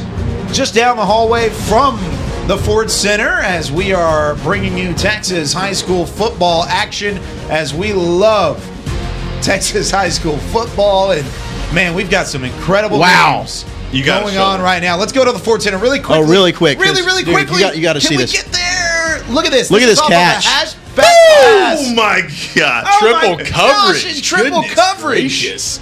Oh my gosh. Was that as advertised, boys? That's a wide receiver pass. Eric and Heckman both missed that. I was like, oh my goodness. I saw your eyes. Freaking out. That's why I turned. Over that catch. What a catch that was. We got ourselves just a barn burner next door. That's a fun game, and we are just yards away from it, but we are unable to be there. It's okay. I still believe in Carthage, man. I still believe in my Carthage. Well, they're Carthage. Instead of Carthage. It's I'm not sorry. like he knows about so much. It's not a. They're my squad. They always have. Name a sound like you're talking about a printer cartridge or something of the sort. But guys, let's talk about Parish Episcopal and Bishop. Well, yeah, Dune. that's one of the things. Let's look at this. Oh my gosh. Oh man. So Bishop Taps Dunn. matchup of the weekend. Okay, yes, Taps matchup of the weekend by Is far. it Dunn or Dune, Kyle? It's Dunn. It is Bishop Dunn, guys. I've said that all season long. Except Eric for needs the to first figure it time out. we talked about Eric them. needs to figure some things out. So Parish Episcopal Bishop Dunn. This is a rematch from earlier in the season, and this is the semifinals. The way the Taps is, it's only the semifinals. Not as many teams, of course, from around the state, but for really I believe it's like the 5th out of 7 years. The final 4 teams have been out of the Dallas area. Dallas has dominated the Taps level, no doubt about it. Parish Episcopal Bishop Dunn up at the top of the bracket, and then at the bottom you've got Bishop Lynch and Argyle Liberty Christian. One of the crazy things about this is a lot of these teams have played each other already. You see Argyle Liberty Christian, their last game of the season was just basically for fun. It was a non-district game with Parish Episcopal that ended in the wild game where it was a picked-up punt return. And then, of course, Bishop Dunn with Parish Episcopal and Bishop Lynch all in the same district. So with that being said, These 4 teams playing on Saturday for a chance to go to Waco, play at Waco High or Waco Midway's Stadium, Panther Stadium down in Waco for a chance at the state championship next Saturday. But they're all so familiar. What does that bring to the table for these games, guys? I think it puts more pressure on the coaching. I think that's when coaching really comes to light here. You've already faced this team. All right, what adjustments do we make? What new wrinkles are we going to have? And what are we going to be extra prepared for that we maybe weren't as much in the last game? And that's why I think when you're talking about rematch games, yeah, the players are familiar with each other, but so are the coaching staff. So what new wrinkles are you going to do, and what adjustments are you making from the previous game? This one's going to be a little different just based on the weather factor. It shouldn't be near as much. Heckman's going crazy right now. What do we got, Heckman? We got, what's going on? Carthage? I'm right here Carthage. with Kyle's getting so upset. Kyle's so mad right Kyle now. is like, guys, can we stick to one thing? I would like to stick to number 8 is just I making will say catches all over if the place. Midlothian Heritage goes on to score here, we've got to mention it. Yes. No, we absolutely. driving. There's less than 5 minutes left. Thank you. The boys in the back, they know what's up. Matt, Chris, Chance. Oh my God, you guys are killing it. Look at this catch. Just number 8 is Boss City. Well, right now, tons of catches today. Langston Anderson and him are quite the tandem. Let's get back to this Bishop Dunn and Parrish game, though. I think the first matchup between the two, it was all about the defense of Dunn or Dune, according to Kyle, versus that explosive offense with Preston Stone and Parrish. And Heckma, maybe one of the best tweets of the week about how they played in a monsoon. So it really took Parrish and Preston Stone out of what they like to do offensively. Definitely benefited a Bishop Dunn team, which is a grinded out, play great defense. Brian Williams, all world, maybe best player in the state of Texas, the A&M commit, plays DB, but he does a lot of stuff for Bishop Dunn. Linebacker, D-line. Yeah, whatever. He plays anywhere. Whatever those guys. 4 of his 5 interceptions this year were returned for touchdowns. He's a difference and one of them maker. was just last week. Absolutely. So it really played into the hands of Bishop Dunn.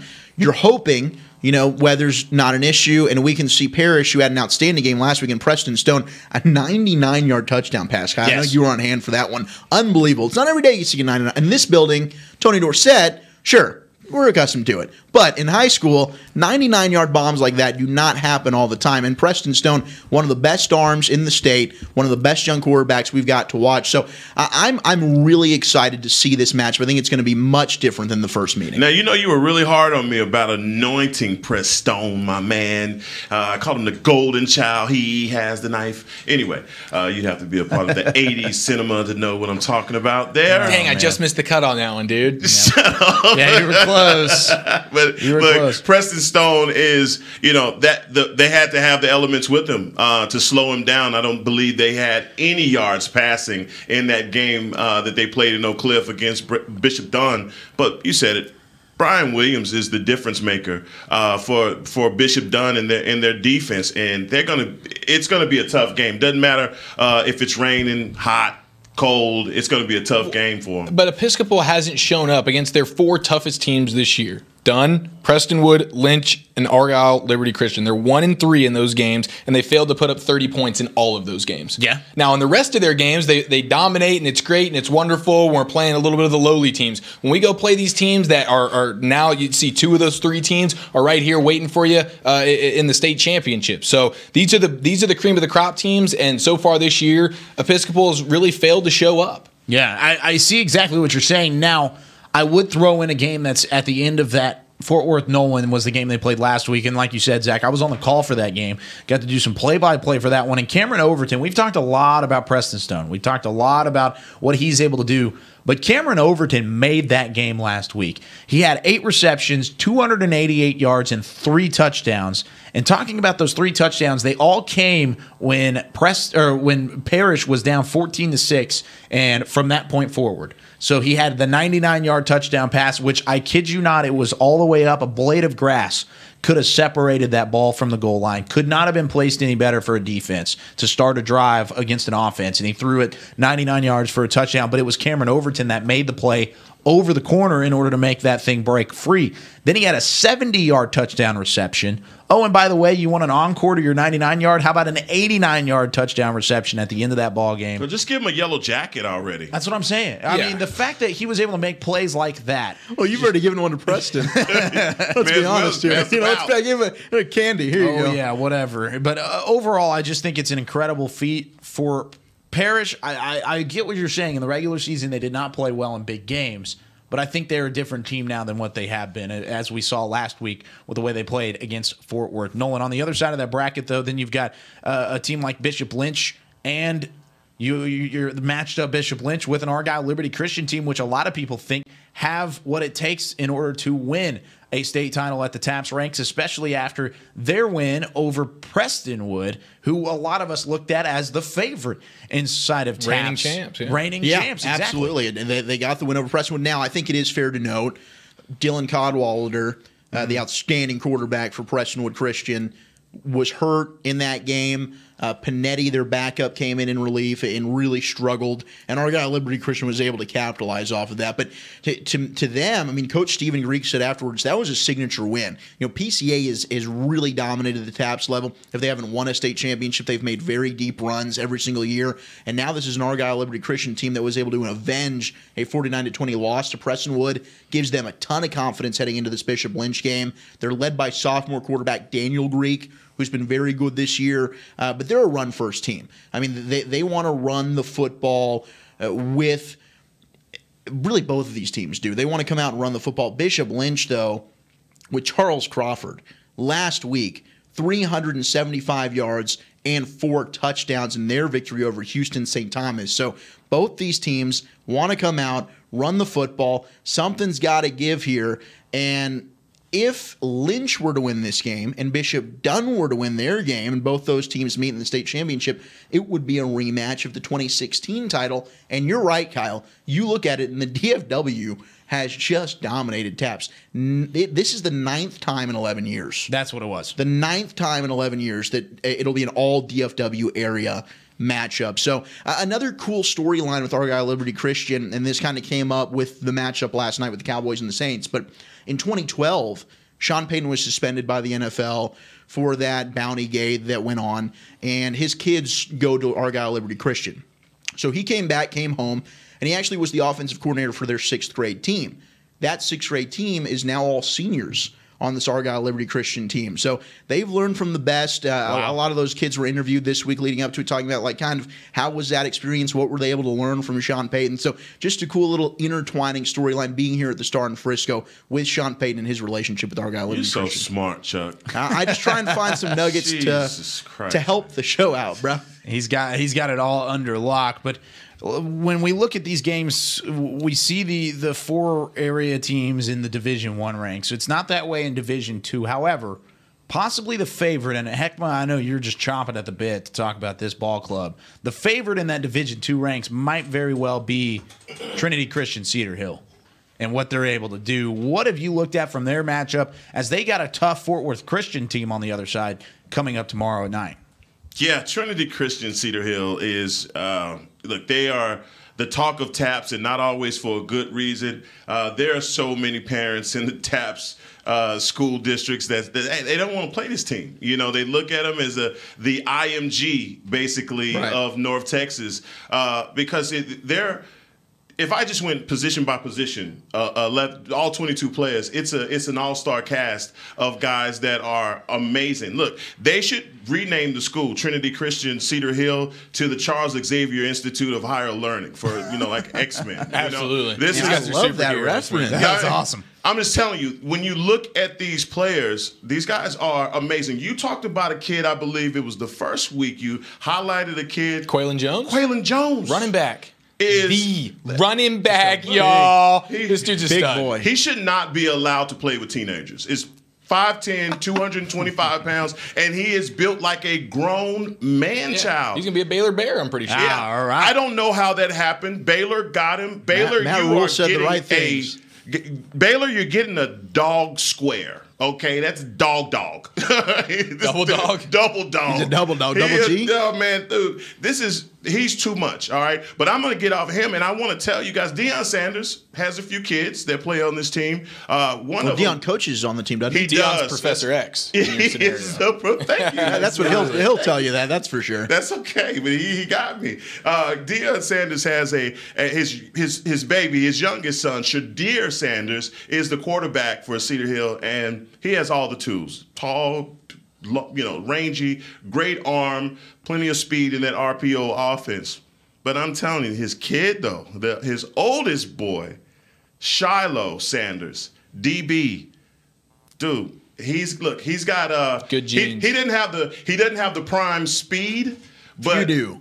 Exactly. That's not saying much, I don't right? know that anybody's had the prime speed. Maybe Tyreek Hill, right? but nobody else. And so he doesn't have prime speed, but he's physical, all right? So he's physical, and he loves to hit people, so he's probably got that from his mom's side of the family, okay? That's the part that's really good. That he's a physical guy. Everyone's that's a business decision. Shots fired, baby. No, I didn't mean it like that. But what I'm saying is, guys, it's well known. Deion didn't tackle. So what I'm saying is that, guys, this kid, obviously, they're saying that he's going to go to Florida State, but we don't know if he's going to Florida State. He's got the pick of the litter of whichever school that he wants to go to. But the guy that you have to know for Cedar Hill is going to be a kid by the name of Lewis Sin. Lewis Sin, 6'2", 195 pounds. He's going to be a Georgia Bulldog. And you know my favorite saying, guys, he can knock the paint off a school bus. Wow. This SEC guy. SEC kid. Yeah, that SEC body. Woo! And I'm telling you, he love to hit people. What position is he? A linebacker? Free safety. Oh, free safety. 6'2", 195. 195 coming downhill. So if you're standing around a pile, please get down on the ground because Lewis Sin is coming. And it's a sin to be that good. No pun intended. Let's go. Jeez, man. Their point differential is plus 411. There's a reason why nobody wants to play them, because they are just darn good. I'd like to see him play done, though. Well, that fun game. Just that defense. I think that would be fun. The biggest difference is for Cedar Hill is Quaylen Jones. He is such a physical runner, so physical sometimes, and he's looking for that contact. He wants to run over you, and sometimes he leaves the ball behind. All right. So with that being said, that's a look through all of the private schools, at least in the area, going into tomorrow's matchups. Well, let's give a quick shout out to Flower Mound, Coram Deo. Flower Mound, Coram Deo, and hey, who's one of those impact players over there? Oh man, they've got a guy by the last name of Beam. I don't know if anybody's ever heard of him. I don't know if I've heard of him. I don't know Tell if me he's about like him. a super, I know a Chris Beam. He's a legend. Chris he Beam. is a I don't know if legend, there's a relation to him between him and this other Beam guy, but there's some Beam over there. Plays both ways, corner and receiver, and is apparently a stud. But he's pretty darn good. Guys, let's go to the Ford Center right now. We've got 20 seconds left in this game. This is Carthage, 2nd and 7 from the 7-yard line, rolling out to his right, being chased down, trying to find somebody, heaving it. It's intercepted. No! And Midlothian Heritage. Yes!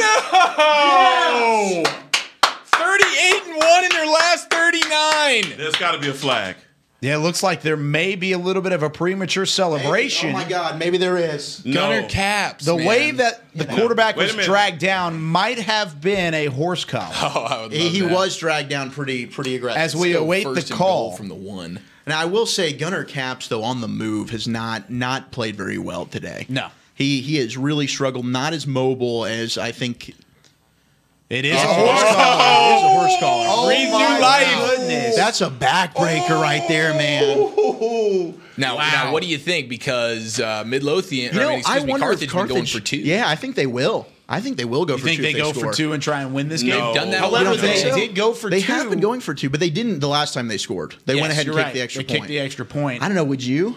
Absolutely. Yeah. I think I would too, man. Yeah, I'm going for it. We're going to keep a close eye on this game. We're not going away anywhere just yet. Because your we're gonna Heritage, see how sick are you right now? Oh, that was it. You just sealed had to it. get one. You just sealed it. What a killer. Winner of this game. Man, that's unbelievable. What if we're due for like one of those LSU A&M overtime 7 bouts? Here we go. For the next 4 hours. That'd be crazy. We'll stay on the air the entire time. Yeah, we really would. We really would. 5 wide receivers here for Carthage. 1st and 3 from the 3. Over the middle. Slant. Off the hands. Broken up. 5 seconds left. 5 ticks left. Heritage needs to calm it down here because they have not really been good inside the red zone in these situations tonight. No, they've left a lot of points on the field out there. Their turnovers. Their turnovers have really kept Carthage in this football game. We can't reiterate that enough. They've gone for it this on game 4th shouldn't be down. as close as it is right now. And inside the 5, Carthage like has 3 gone or for 4 it on 4th down times. a lot. Well, this is basically 4th down here. I mean, last You play. might get one more chance. Yeah, it depends on how it quick. Would be close. But you're definitely going to be looking to 10. Here's 10 and Gunner red is Caps. going to be your guy. Top of the left. Same play. Going back of the end zone. Oh, broken up. One second. Tick. left on the clock. Oh, wow. Great coverage there. That was incredible coverage. You got it backside, turned around just at the right that moment. fade. I hate it, man. I do too. Unless you just got throw it early enough. Yeah, he didn't. It wasn't a good throw, no doubt. But that's the thing with the fade, right? If the ball's not out and it's not a good throw, you've got no chance, and you've really got to have a dominant, big, physical, strong-handed receiver to go up and just pluck that baby. All right, let's go back to the Ford Center. 1 second left. This is the end of regulation. Ball game. Setting things up, Carthage with the football on the 3-yard line, trying to score down by 7. You've got Gunnar Capps. He's the quarterback, 20 for 28, 342 yards and 3 touchdowns, and they're going to take one more timeout to talk this over. Well, watch. You see 10 in red there. That's Kelvontae Dixon, and he's been the guy. I mean, inside the red zone, he has been a difference maker. They've not only gotten him the ball receiving-wise, but rushing as well. 10 receptions, 141 yards for Dixon. And rushing-wise, he's only had 5 carries, but he's had 14 yards off of that. So not really the most success running the football. On the other side, Landon Ledbetter in this game for Midlothian Heritage, 24 for 36 with 302 yards, 2 touchdowns, and an interception. Dre Washington on the ground has had 10 carries for 103 yards. And your man Langston Anderson, 9 receptions, 171 yards, but he may have been outplayed statistically by Jay Wilkerson, 9 receptions, 126 yards, but 2 touchdowns. That's a big number 8 that we saw make the catch in triple coverage earlier in the ball game. So with that 1 second left, lots at stake. You've got 458 yards of total offense for Heritage, 407 for the Carthage team. And Zach, you talked about this Carthage team earlier. The pedigree is there. Defending 2-time state champions. They've had the pedigree. They've had the winning streak. 38 straight games on the line with 1 second remaining. Here it goes. And for Midlothian Heritage, a program that's never advanced past this round. Is this their final play of their career for some of these guys? Here it is. He's got time. Over the middle. Oh, he's short. He caught it, but he may just be short. You got to give him a touchdown. No, give him the touchdown. Yes, sir. Oh, my gosh. Yes, sir. They gave him the touchdown? They gave him the touchdown. That's a shocking call. I don't think that ball was across the plane. I don't either. I really don't think it was. Oh, my goodness. There's no replay. Thank God. Wow. In high school football, that, guys, was not. That's crazy, man. Replay that. That's crazy. We may have to look at a replay. The Ford Center will probably make it happen, but I thought that was an unbelievable defensive play right there at the goal line. Holy cow. But time by that offensive line, good protection there. Yes. Gave Gunner enough time to go ahead and survey the defense. This is a big time. Now they're going to line up for the PHC. This is it, man. What you got, my boy? It's a got to fake. get it done. It's a fake. It's up. Almost blocked, but it's good. We got free football. Overtime. Overtime, here we come. A&M LSU. Oh, my We're coming for goodness. 8. I can't believe that was called a touchdown. That was a bang-bang play. But really nobody would have had a better look at it than that ref, you would think. Ty goes to runner, bro. Dude. Let's keep this thing going. And the thing is with a play like that, a lot of times it's judgment call in terms of where do you call forward progress? Where do you receive that ball? Where do you pull that in order to have it made the way that it has been? And we see the stat lines there tied at 42. Midlothian Heritage and Carthage, these two teams battling it out. They're literally showing fans right now in the Ford Center crying. We thought we were done. They are bawling in the Ford Center about how crazy this game has been. But you talk about the turnovers. Both teams have had their fair share, but a lot of points left on the board there for the Heritage side of things. Yeah, Midlothian Heritage has been the better team tonight. They've really just squandered with the turnovers. The turnovers, they've got 4. And offensively, they've moved the ball with ease. Dre Washington's had a great game. Landon Ledbetter's been outstanding. You talked about those 2 receivers. And now, defensively, they came up with a couple of big stops. Unfortunately, they just weren't able to make that final one. No, that was not a touchdown. They blew that I think call. Carthage, there's a – I don't know.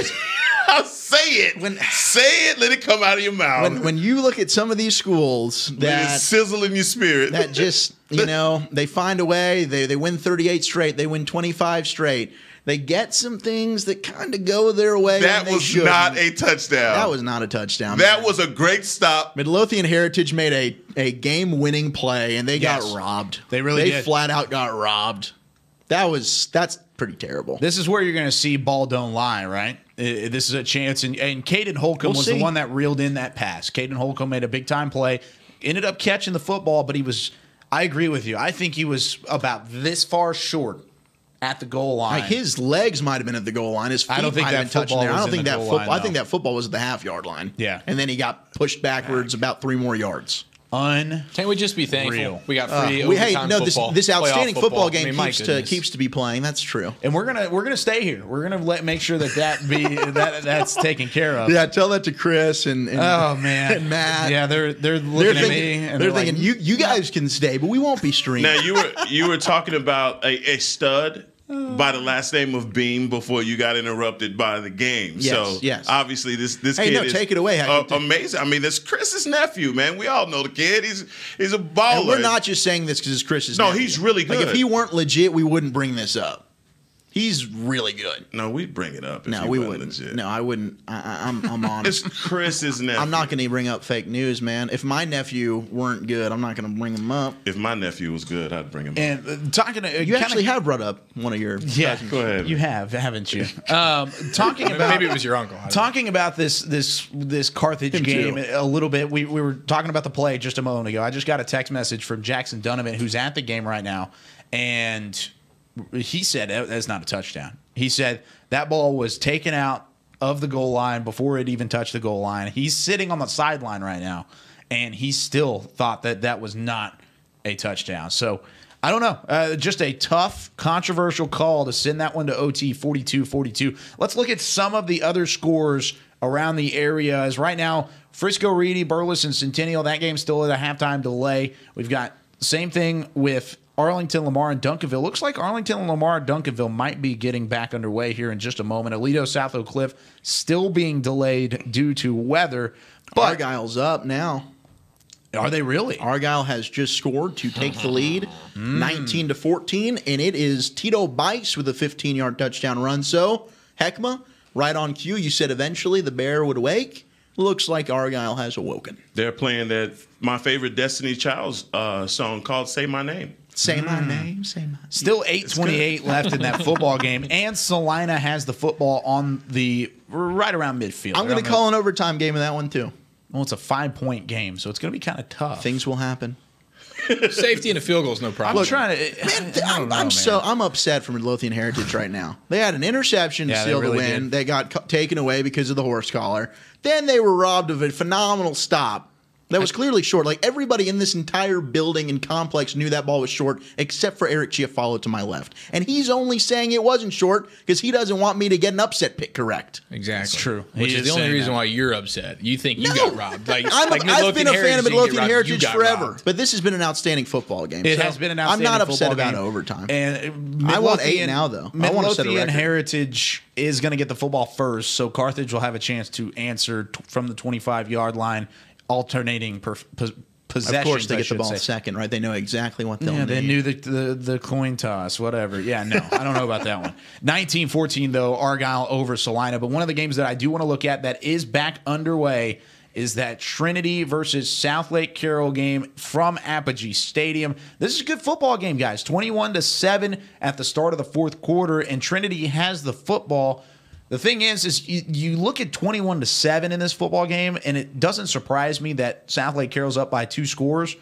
What does surprise me is how low scoring this is, because I thought both of these teams would be able to put up some points. Are you surprised by only 28 combined points through the first 3 quarters for these two squads?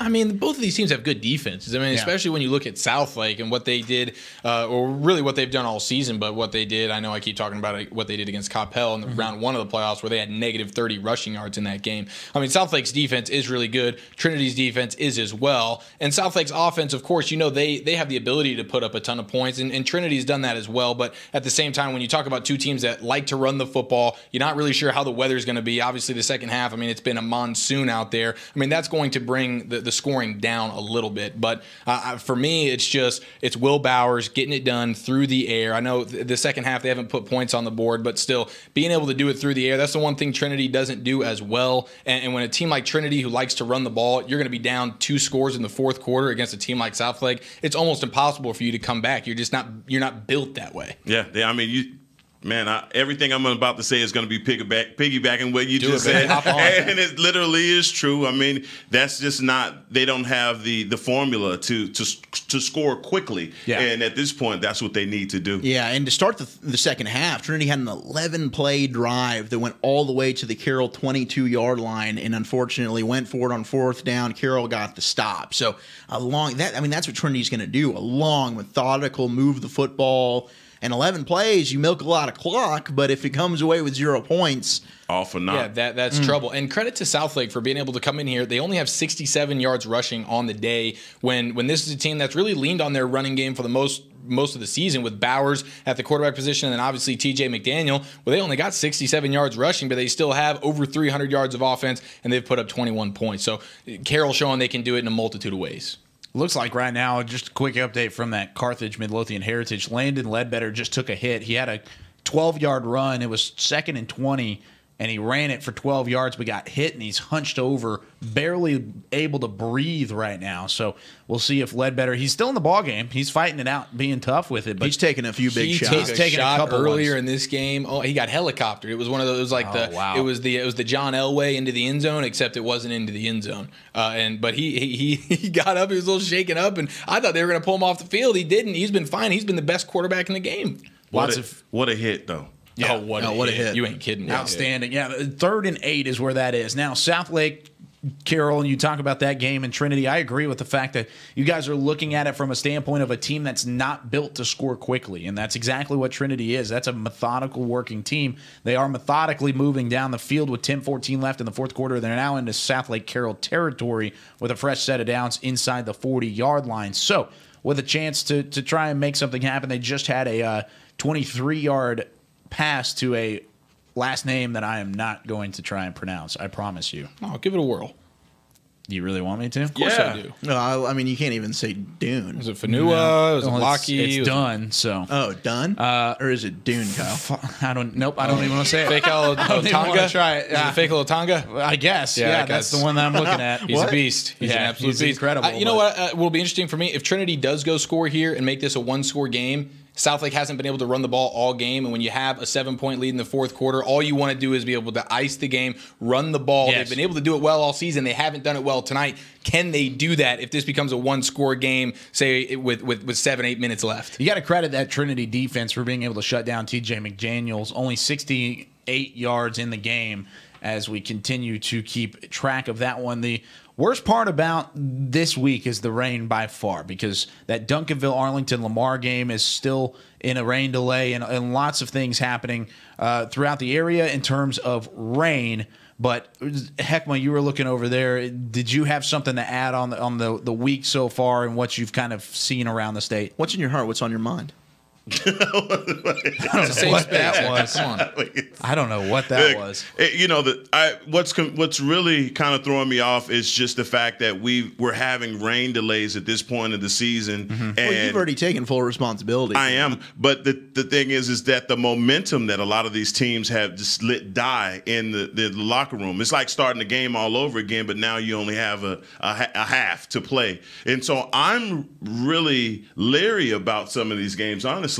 How are they going to? We've seen how it's affected in the regular season, right? That Cedar Hill game, absolutely, when they lost, and yeah, you'd hate to see this in the playoffs. There's been Midlothian Heritage with the touchdown to go up. So they start the scoring here in the overtime. That's period. Ledbetter, man. Look at that rifle. A good ball. 3-year starter, man. Yep. It's all come down to this. He should already be advancing. 49-42 now, that score, as Midlothian Heritage scores first. Now Carthage, you got to score or else the ball game's over. You got to score a touchdown. Well, we know all they have to do is get to the half-yard line. They're going to count it. Ooh. Jeez, man, you just throwing the refs. We'll get him in here to interview him after the game. Yeah, please. Bring those zebras in there. I'll give them a piece of my mind. Oh, I'm sure you would. I am sure you would. Man, so many games just in the middle of a delay right now. Euless Trinity, Southlake Carroll. I mean, there weren't a ton of games to look at to begin with because a lot of the games on Saturday, we've gone through all those games. Arlington, Lamar, Duncanville, that's a game I'm really disappointed right now. That is only at halftime and is still being delayed. It looked like for a split second that game was going to get back into motion, but as of right now, no change in terms of... And as late as it gets into the night, they're going to have to make a decision. Yeah. You know, I know they want to try and make sure that they get this thing in, but eventually you've got to look at it and say, okay, you know, logistically, some of these teams have had to travel. What are they going to do here? Do they want to go ahead and postpone it, maybe play tomorrow? Some of these sites have other games that are scheduled tomorrow. Do they have to push it back to Sunday? What do you have to do in terms of potential rescheduling? I know all these games are going to try and fight as long as they can before they call it. They want to try and get it in, but this is absolutely a nightmare scenario. You hate to see this in a regional semifinal. Yeah, you really do. And I do have a couple finals that we will go through here really quickly. Trinity Christian Willow Park takes down Flower Mound Coram Deo 13-7 as Mr. Beam has seen the last game of the 2018 season, unfortunately. So that game does come to a close. Of course, we're watching the 42-42 overtime game, which is now 49-42 in favor of Midlothian Heritage. That game being at the Star, so no rain issues there. Spring Westfield takes down Mesquite Horn 35-16 as Mesquite Horn's magical season, the Cinderella season, comes to an end. A final there as the Jags are through with 2018. So that's a shame. A little bit sad to see. Had a chance to be storybook, you know? You're exactly right. And that was fairy tale. I mean, you can't write that in Hollywood. They lose 70% of their games, and then what? They go on a tear and win the state championship? No, that wasn't going to happen. But my gosh, they had a great end of their season. I mean, it was the toughest schedule you could ever imagine to start things off. You go 0-7. Jermaine Gibbons has been your guy, hasn't done much, and then boom, he turns it on. He's back to his old self, and he was one of the pretty much the main reason why they've been so dominant over the last month and a half. And then to come up short against that, but I mean, like you said, heck, I mean, you knew that team was a tough one to go up against this week. Yeah, look, like when we go through all of these teams, like I told you guys, we do so much talking about our teams here in North Texas, we don't get a chance to see some of these other guys. But when you look at this Spring Westfield team, so big, so aggressive, so strong, coming after guys, you knew Horn was going to have a big-time problem. And I was talking about this kid, Rayshawn James. He is the difference maker. Like I said, he's a small guy, but you see him running behind his pads, and everything he's doing is going downhill. I'm disappointed for Mesquite Horn because, man, they have a really good defense, and those kids have played for each other. It's unfortunate, but I tell you what, the lesson that they can learn from it, whether they go on to play football in college or for some of these kids, that the kind of attitude that you need to have in life to be successful is not to get down when you're down, to look at what you can do to make it better, and that's what they did this season. And no they team have has a lot shown that better than Carthage tonight as they score to make it a 1-point game in overtime. Whew, that's incredible. They were down to a 3rd and 15 just before this. And what just happened? I just started talking and it was. Yep. Yeah. Well, it was 3rd and 15. 24 made a clutch catch, and then you look away for a second, then all of a sudden it's like, well, and things have happened here. But no, this is a heck of a game. We'll keep it here just for a split second to be able to watch the extra point, make sure it goes through the uprights, and then they'll give a replay of what just conspired at the Ford Center. I think this has got to be the story of the night. One, the game of the night, just because of what has conspired, but also the fact that Argyle and Carthage, number 1 and number 2 respectively, in that 4A Division 1 poll at the end of the season, and both teams are being challenged right now inside their regional semifinal game, and not just challenged, but pushed to the test. 7:02 left in the Argyle-Salina game. Are you telling me they're about to go for 2? It looks like they're about to go for 2 here. Do not go for 2. They're in a huddle right now. It looks like they're talking it over. I think they might end this game as of right now. I think this will be the game coming up here in just a moment. I was talking about that Argyle team. 3rd and goal now for Salina on the Argyle 5-yard line. 7:02 left in the game. They trailed 19-14. So lots of game left, but Salina looking to go in front here in the 4th quarter. Let's go back to the Ford Center. Of course, in the first overtime, and Carthage just scored a touchdown. It's 49-48. You see that up at the top of the screen. And it looks like they're going for 2. There's no way this is the conversation that they're having for an extra point. No, they're going to go for it. Well, and there's so much more than just a playoff game on the line. 38 wins in a row. I mean, they're going for the three-peat. I mean, this is a Carthage team. Look, they're already, how many lives can you get? Oh, yeah, baby. I mean, they're running them out. It's huge. They're playing for free. Now they shouldn't be in this game anymore. This game should be over. It's true. Why Here not we go, though. for it? How about it? had the 20 or the. They're going to give the ball number 10. You got they to. might give it to him. Yeah, he's been outstanding. Or 17. Watch right for there. some trickery here. Nah, they're giving that ball to number Caps 10. under center, man in motion Look at for Dixon. the game. They're gonna pitch it Carthage. to Dixon. Speed. He got it. He got touchdown. He got it. And Carthage Wow, what a game. survives. Yeah, I feel for Midlothian Heritage there.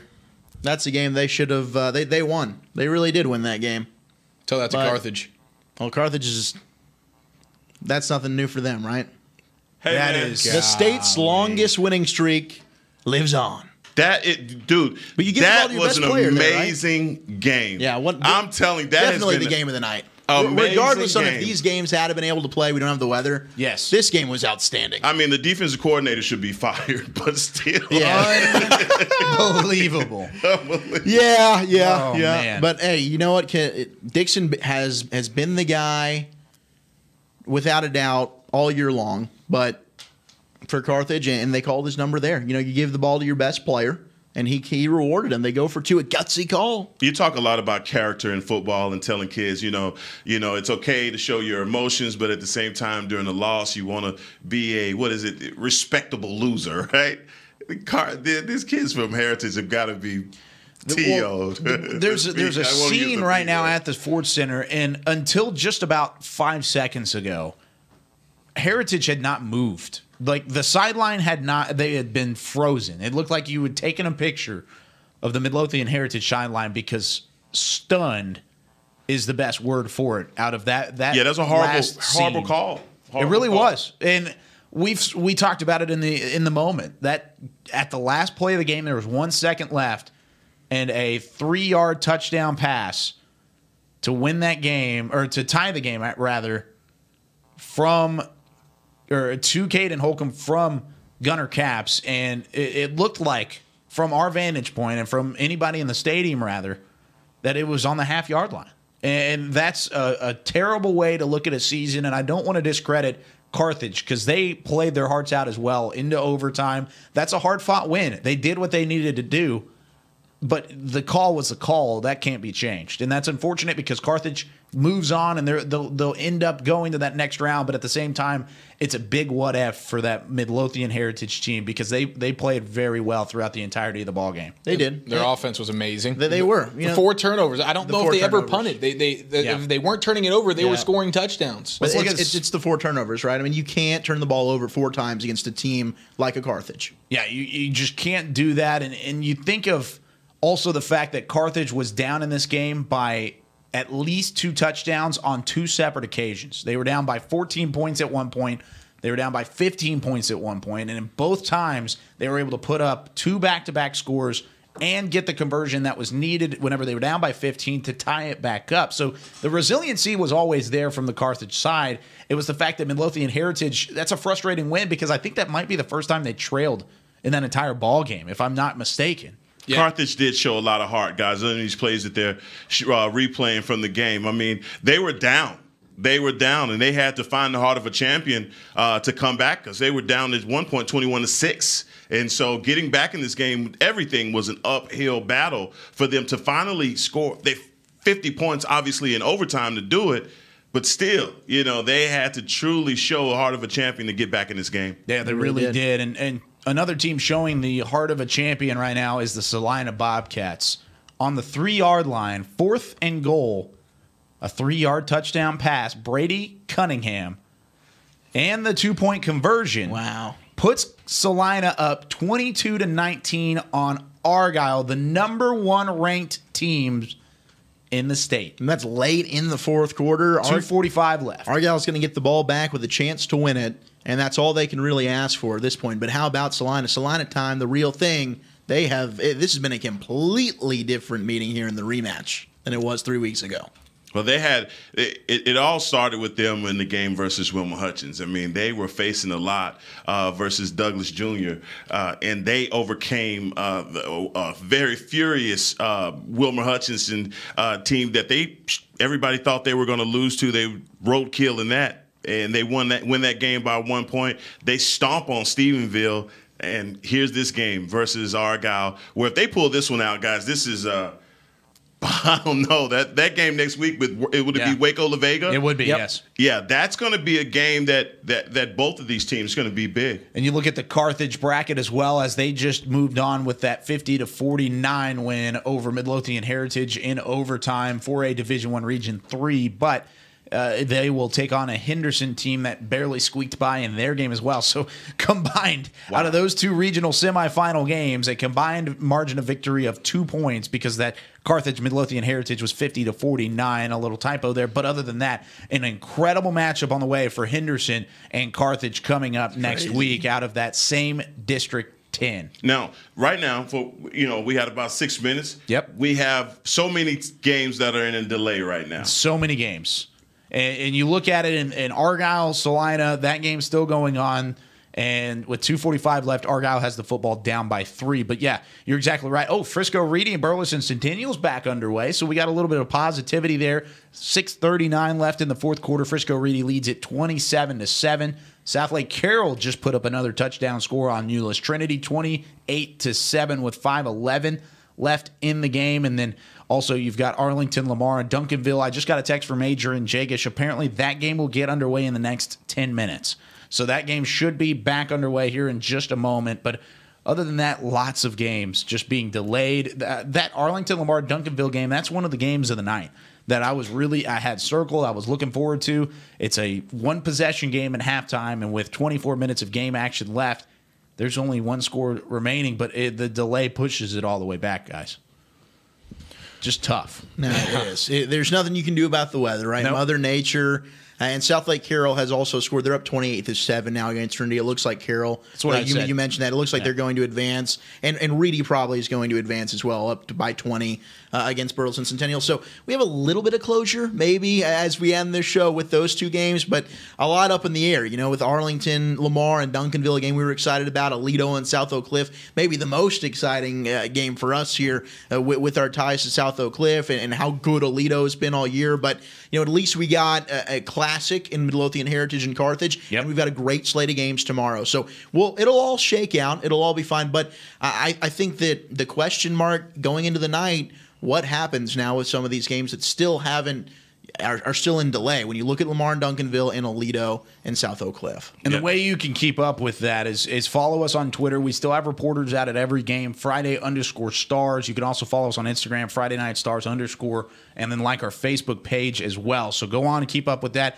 I'll be up all night. I'm going to be looking through all the scores. I'll post highlights as they come along. Do you ever sleep? I don't ever sleep, actually. Yeah, that's why I have the Red Bull. That's what that's what is my in place of it. Hey, man, it's no raining on our parade. I mean, we're going to have plenty of to talk about next week because some of these games are going to play out after the fact, obviously. But, guys, these are good games. This Duncanville-Lamar game, this South Oak Cliff-Aledo game, there's going to be still plenty to talk about because at the end of the night, there's going to be something big happen. I mean, obviously, with the game we just saw here at the Star. There's a legitimate chance that next week we see Southlake Carroll Duncanville. I mean, that already might be the game of the year. Huge. And then you look at Allen, the Woodlands. That's a game that happens tomorrow down in Waco. That's going to be a good game. Midway, Klein Oak, whoever advances out of that one will play probably Allen, you would think, unless the Woodlands have something up their sleeve. So classics there across the state. But overall, just an incredible look from everything going on in terms of I don't know. In terms of the regional semifinals, you can't rain on the parade, but you look at what's going on with Argyle and Salina. We've got 3 minutes left, and this game is getting really good. 1:15 left in the fourth quarter, 22-19. Salina up by 3 on number 1 Argyle. I don't know if I want to leave until this game goes final because we're that close. We might as well finish it off. Do you guys agree? Yeah, I mean, you don't have anywhere to be. No, I'm okay with I'm it. Good. I'm always down for more football. They're fine. I'm a football guy. Chris is the one that just texted me and said, check the Salina game. Okay, well then if Chris is down, I'm down. I'm always Chris is totally down. So 1:15 left here in the fourth quarter. 22-19, Salina over Argyle. We even had the music playing and everything. We can keep the music. I mean, the music was kind of nice. But 2nd and 10, Argyle with the football on the 50-yard line. So they have the football, something left here. And did any of us, I don't think this was a pick'em game because I think all of us probably would have picked Argyle in this, right? Yeah. Number 1 team, win streak on the line. I think Argyle was really the team to beat here. And Salina, who lost 63-21, what kind of turnaround would this be, Heckma? Well, this would be a big turnaround to take down the man in the district, which would be Argyle. It would give them everything that they needed to propel them to a state title. That's just what I'm thinking about it. You look for those victories that a team can get in the course of a playoff series, and you're going to face a formidable opponent, and this is that opponent for Salina. That Salina defense tonight has just been incredible to be able to do what they've done against Hogaboom and that Argyle offense that puts up tons of points every single week. They put up 63 against the same Salina team just less than a month ago. Yeah. Now they come out and Argyle can't even score 20 at this point. I mean, that Salina defense deserves a ton of credit. And they got, I mean, it showed in the last time they played, they put up 63 points against them, but they had 4 turnovers in that game. And so the defense is looking at it like, listen, we didn't really give up 63 points. You guys had 4 turnovers. I mean, my goodness, you didn't do us any favors. Well, today Salina comes out there, they take care of the football, they don't turn it over, and you see how good this defense plays when they're not getting put with their backs against the wall, drive in and drive out. Drive in, drive out. Argyle has it now with an 11-yard pass to Tito Bryce to the 39 of Salina. And they've already had to convert a 4th down on this drive at midfield. And they just got another 7 yards on the Salina 32. Hey, Bo, the junior quarterback. Hogaboom. This is your time, man. 47 seconds left. And unfortunately, we do have a reporter at this game. That's not the unfortunate part. The unfortunate part is we don't have the same capabilities that we did with the Ford Center. That's very, very seldom. Very seldom. But we can look at this game and give you live updates as they come across from our reporters around the area. 32-yard line now for Salina, is 2nd and 3 on the way, and I think they only have 1 timeout remaining. I was told that a while back. I think that they had 2, and now I think they've taken another one since then.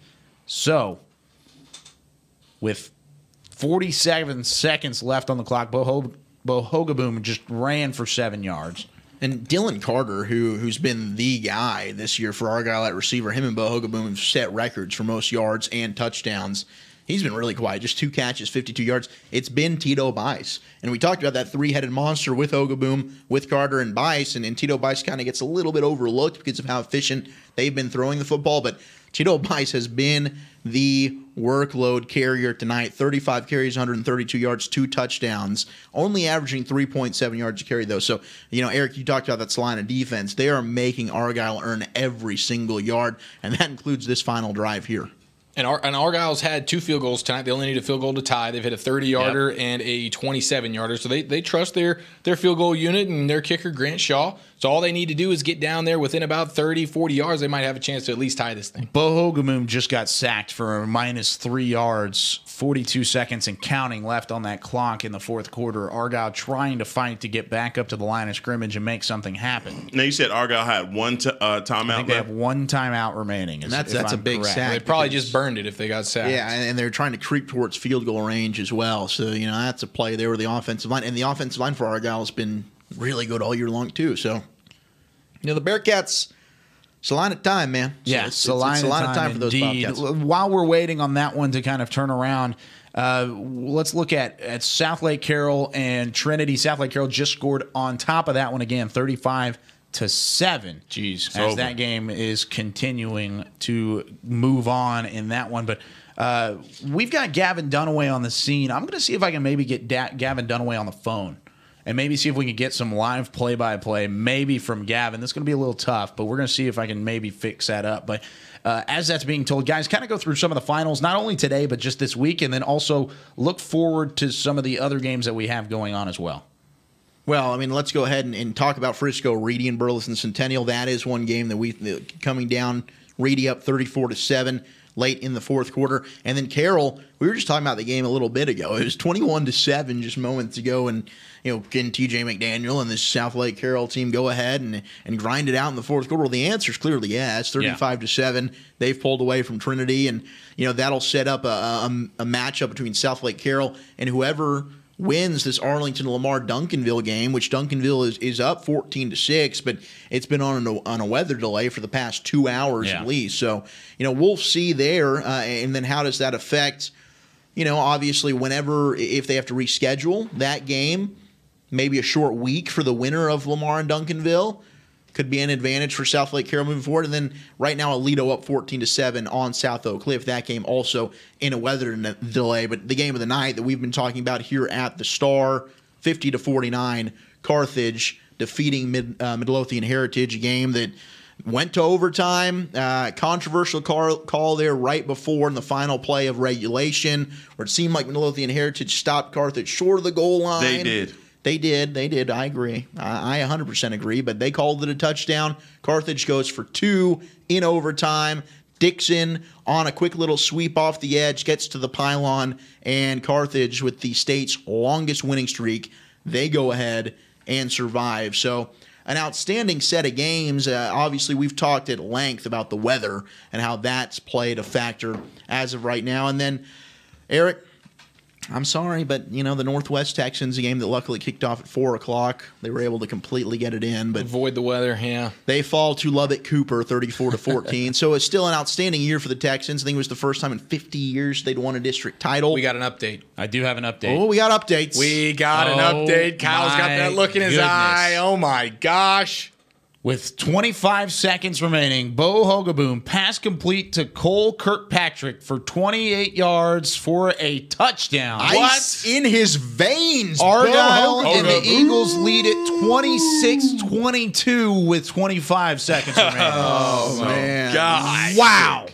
Wow, Bill Elliott has got to be sick to his stomach right now. They just haven't gotten any better, that Argyle team, and that's their problem. Argyle just hasn't gotten better. Any better. Well, they got better as this game went regardless on what happens here. Salina's going to have a chance to get the ball back, but they still have played a heck of a football game. I mean, they've pushed Argyle, I think, to limits that they've yet to be pushed to this season. And this, if Argyle comes out of this one with the victory, which it looks like right now they probably will, they're most likely about to be up by 5 if they kick the extra point.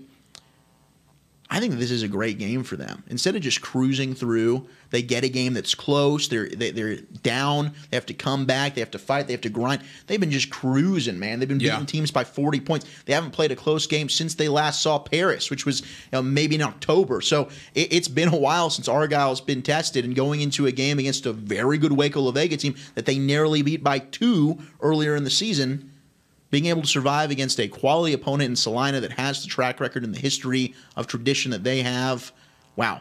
Kudos for Argyle, able to advance. And this was the round they got knocked out last year by Stephenville. So as good as these Argyle teams have been in years past, they have struggled to make it to the regional final. So quite the accomplishment for Hogaboom, Tito Bice, and this Argyle Eagle program. Wow. Assuming they can hold on. Yeah, I was about to say, crazier things have happened. Absolutely. And with 25 seconds, you've got a little bit of something you can take care of. And Carthage also has a timeout that they can work with here. Salina, sorry, not Carthage. It's okay. We've talked a lot about Carthage. Winning earlier, yes. Easy mistake. Salina, it has one more timeout remaining, so that game not over just yet. We'll wait till that one concludes to conclude our own show. That South Lake Carroll and Trinity game has a chance to go final here in just the next couple minutes as South Lake Carroll leads it 35-7. Trinity is in the red zone, or close to the red zone, I should say, on the South Lake Carroll 30-yard line, so a little bit closer there, but that game's effectively done because South Lake Carroll continues to impress. Frisco Reedy up 34-7 at the moment. Duncanville Lamar still not taken care of just yet. 14-6 at halftime, still in a delay, which is unfortunate. You can say the same thing about South Oak Cliff and Aledo. Those are 2 incredible games that, hey, I might go to. Y'all want to drive down the Midlothian? Right? You want to go head down the Midlothian, watch Aledo and South Oak Cliff? I mean, why not? Let's do it at the moment. But there's a couple extra games that are going on as we speak right now. Argyle taking the lead with 25 seconds remaining, 26-22, 25 seconds left in the fourth quarter. Now, Salina just got the kickoff. They took it to the 41-yard line. Whoa. Salina 41, not the Argyle 41. Still, still a good field position. They need 59 yards in order to score and make something happen. They need a touchdown. Can't get a field goal here because the extra point was good. And they are trailing by a 4-point margin at the moment. So, man, it's crazy. Texas high school football never ceases to amaze, even in weather delays, doesn't it? Never. There's always something to talk about when it comes to Texas high school football. That's why we love it. Yeah, that's the biggest thing is that you have these teams that you think are going to dominate and run away, and then all of a sudden you have a Salina that pops up. They have a two-game winning streak. The confidence is on 10, and here they come. I mean, they've been in this game they really have dominated this game. It's unfortunate. If they lose it, it would be unfortunate because of the way that they played this game. All right. We've got a final. Yep. As Salina ended up fumbling the football and Argyle recovered, time runs out, and the Argyle Eagles survive. Whew. They survive 26-22. It's a rematch between Waco La Vega and Argyle on the docket next week. Man, 4A has really kind of given us all the games we needed today with Midlothian Heritage and Carthage, and then Salina and Argyle. Two incredible games inside 4A, but with that being said, a monumental matchup between two teams that don't like each other at all. Not at all. Two district foes. You knew there was a lot of bad blood, and Salina wanted to come and avenge that regular season defeat. They got mighty, mighty close, but Argyle, what a drive to go down the field. Bo Hogaboom throwing that touchdown pass, the game winner. It's almost poetic, man. Right? It has to play out that way. I mean, literally, if for me, if Poetic Argyle had justice. been put out of the playoff, it just would have been a horrible thing, the way that they've dominated the season. So I'm really happy that Argyle gets an opportunity to go forward because, like we've talked about this whole show, man, every week when we're looking at Argyle and Bo Hogaboom, it's like, okay, they're winning by 40. So with all of this being said, an incredible game from Argyle, coming back, showing the resiliency, scoring with 25 seconds left to win this football game, and they will face Waco La Vega. But I do have an update here from Guy Frazier. This is the way to end the show if I've ever seen one. So at the South Low Cliff Aledo game, this game being played at Midlothian and Midlothian ISD Stadium over there, apparently the decision had been made. Aledo and South Oak Cliff has just been postponed until tomorrow morning at 11 a.m. Both coaches agreed on those terms. However, in the middle of the PA announcer, this is scripted out. This is exactly what the PA announcer said, according to Guy Frazier, one of our reporters. He said he paused and goes, wait a minute. The PA announcer came back on and said, moments later, it said, wait, on second thought, we don't know what we're doing yet. And instead, the decision is going to be to wait 20 more minutes and have that final decision 20 minutes. Maybe they play tonight. So they could play tonight, and they could postpone it until tomorrow morning. They're like, dang, we got a big game at AT&T tomorrow at 11 o'clock, Big 12 championship. We all want to make sure There's no way we're missing that game. Wait a minute. Nobody's missing that game. Absolutely not. No, Chase McClellan, he's one of the heavy recruits. He's like, nobody's missing that game. Sideline pass I can't miss game. that one. What are you talking about? I'm not missing the Big 12 title game. Gosh. Rivalry, Texas OU. The music is here, guys, for the second time. Is it time? That means Matthew Kent is ready It's to go 11-11, guys. We win overtime. Overtime and overtime. 11-11, make your wish, boys. Oh, my wish is that we get more high school football tomorrow. Oh, wait. We can do that. Hey, Heckman, can you real quickly tell me what the weather's going to be like next week? Oh, it's going to be sunny, guys. 85 degrees. I thought it was going to rain. Yeah, you got to say the opposite. I was just waiting on that look. Oh, man. It's all your fault. That's what happened. I got to reverse it because last week, come on, guys. Okay, I hear it. You know, reverse psychology all the way. By the way, that South Lake Carroll game just went final, 35-7. South Lake Carroll will take on the winner of Arlington Lamar and Duncanville. Foskey. Reading that final game too. Final as well, 34-7. That game also, as you look at it from the start, Carthage wins it in OT 50-49. Lots of games around the area tomorrow.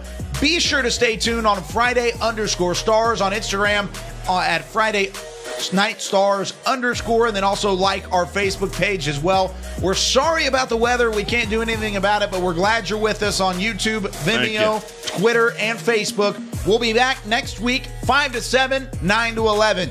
Friday Night Stars and Friday Night Stars Overtime. Live from the Star in Frisco for Fred Garner, for Chris Beam, for Matthew Kemp, for Chance Williams, for Eric Chiafalo, Zach Wolchuk, and Heckma Harrison. I'm Kyle Yeoman saying so long. This has been a presentation of Game On Sports. Thanks for watching, and good night.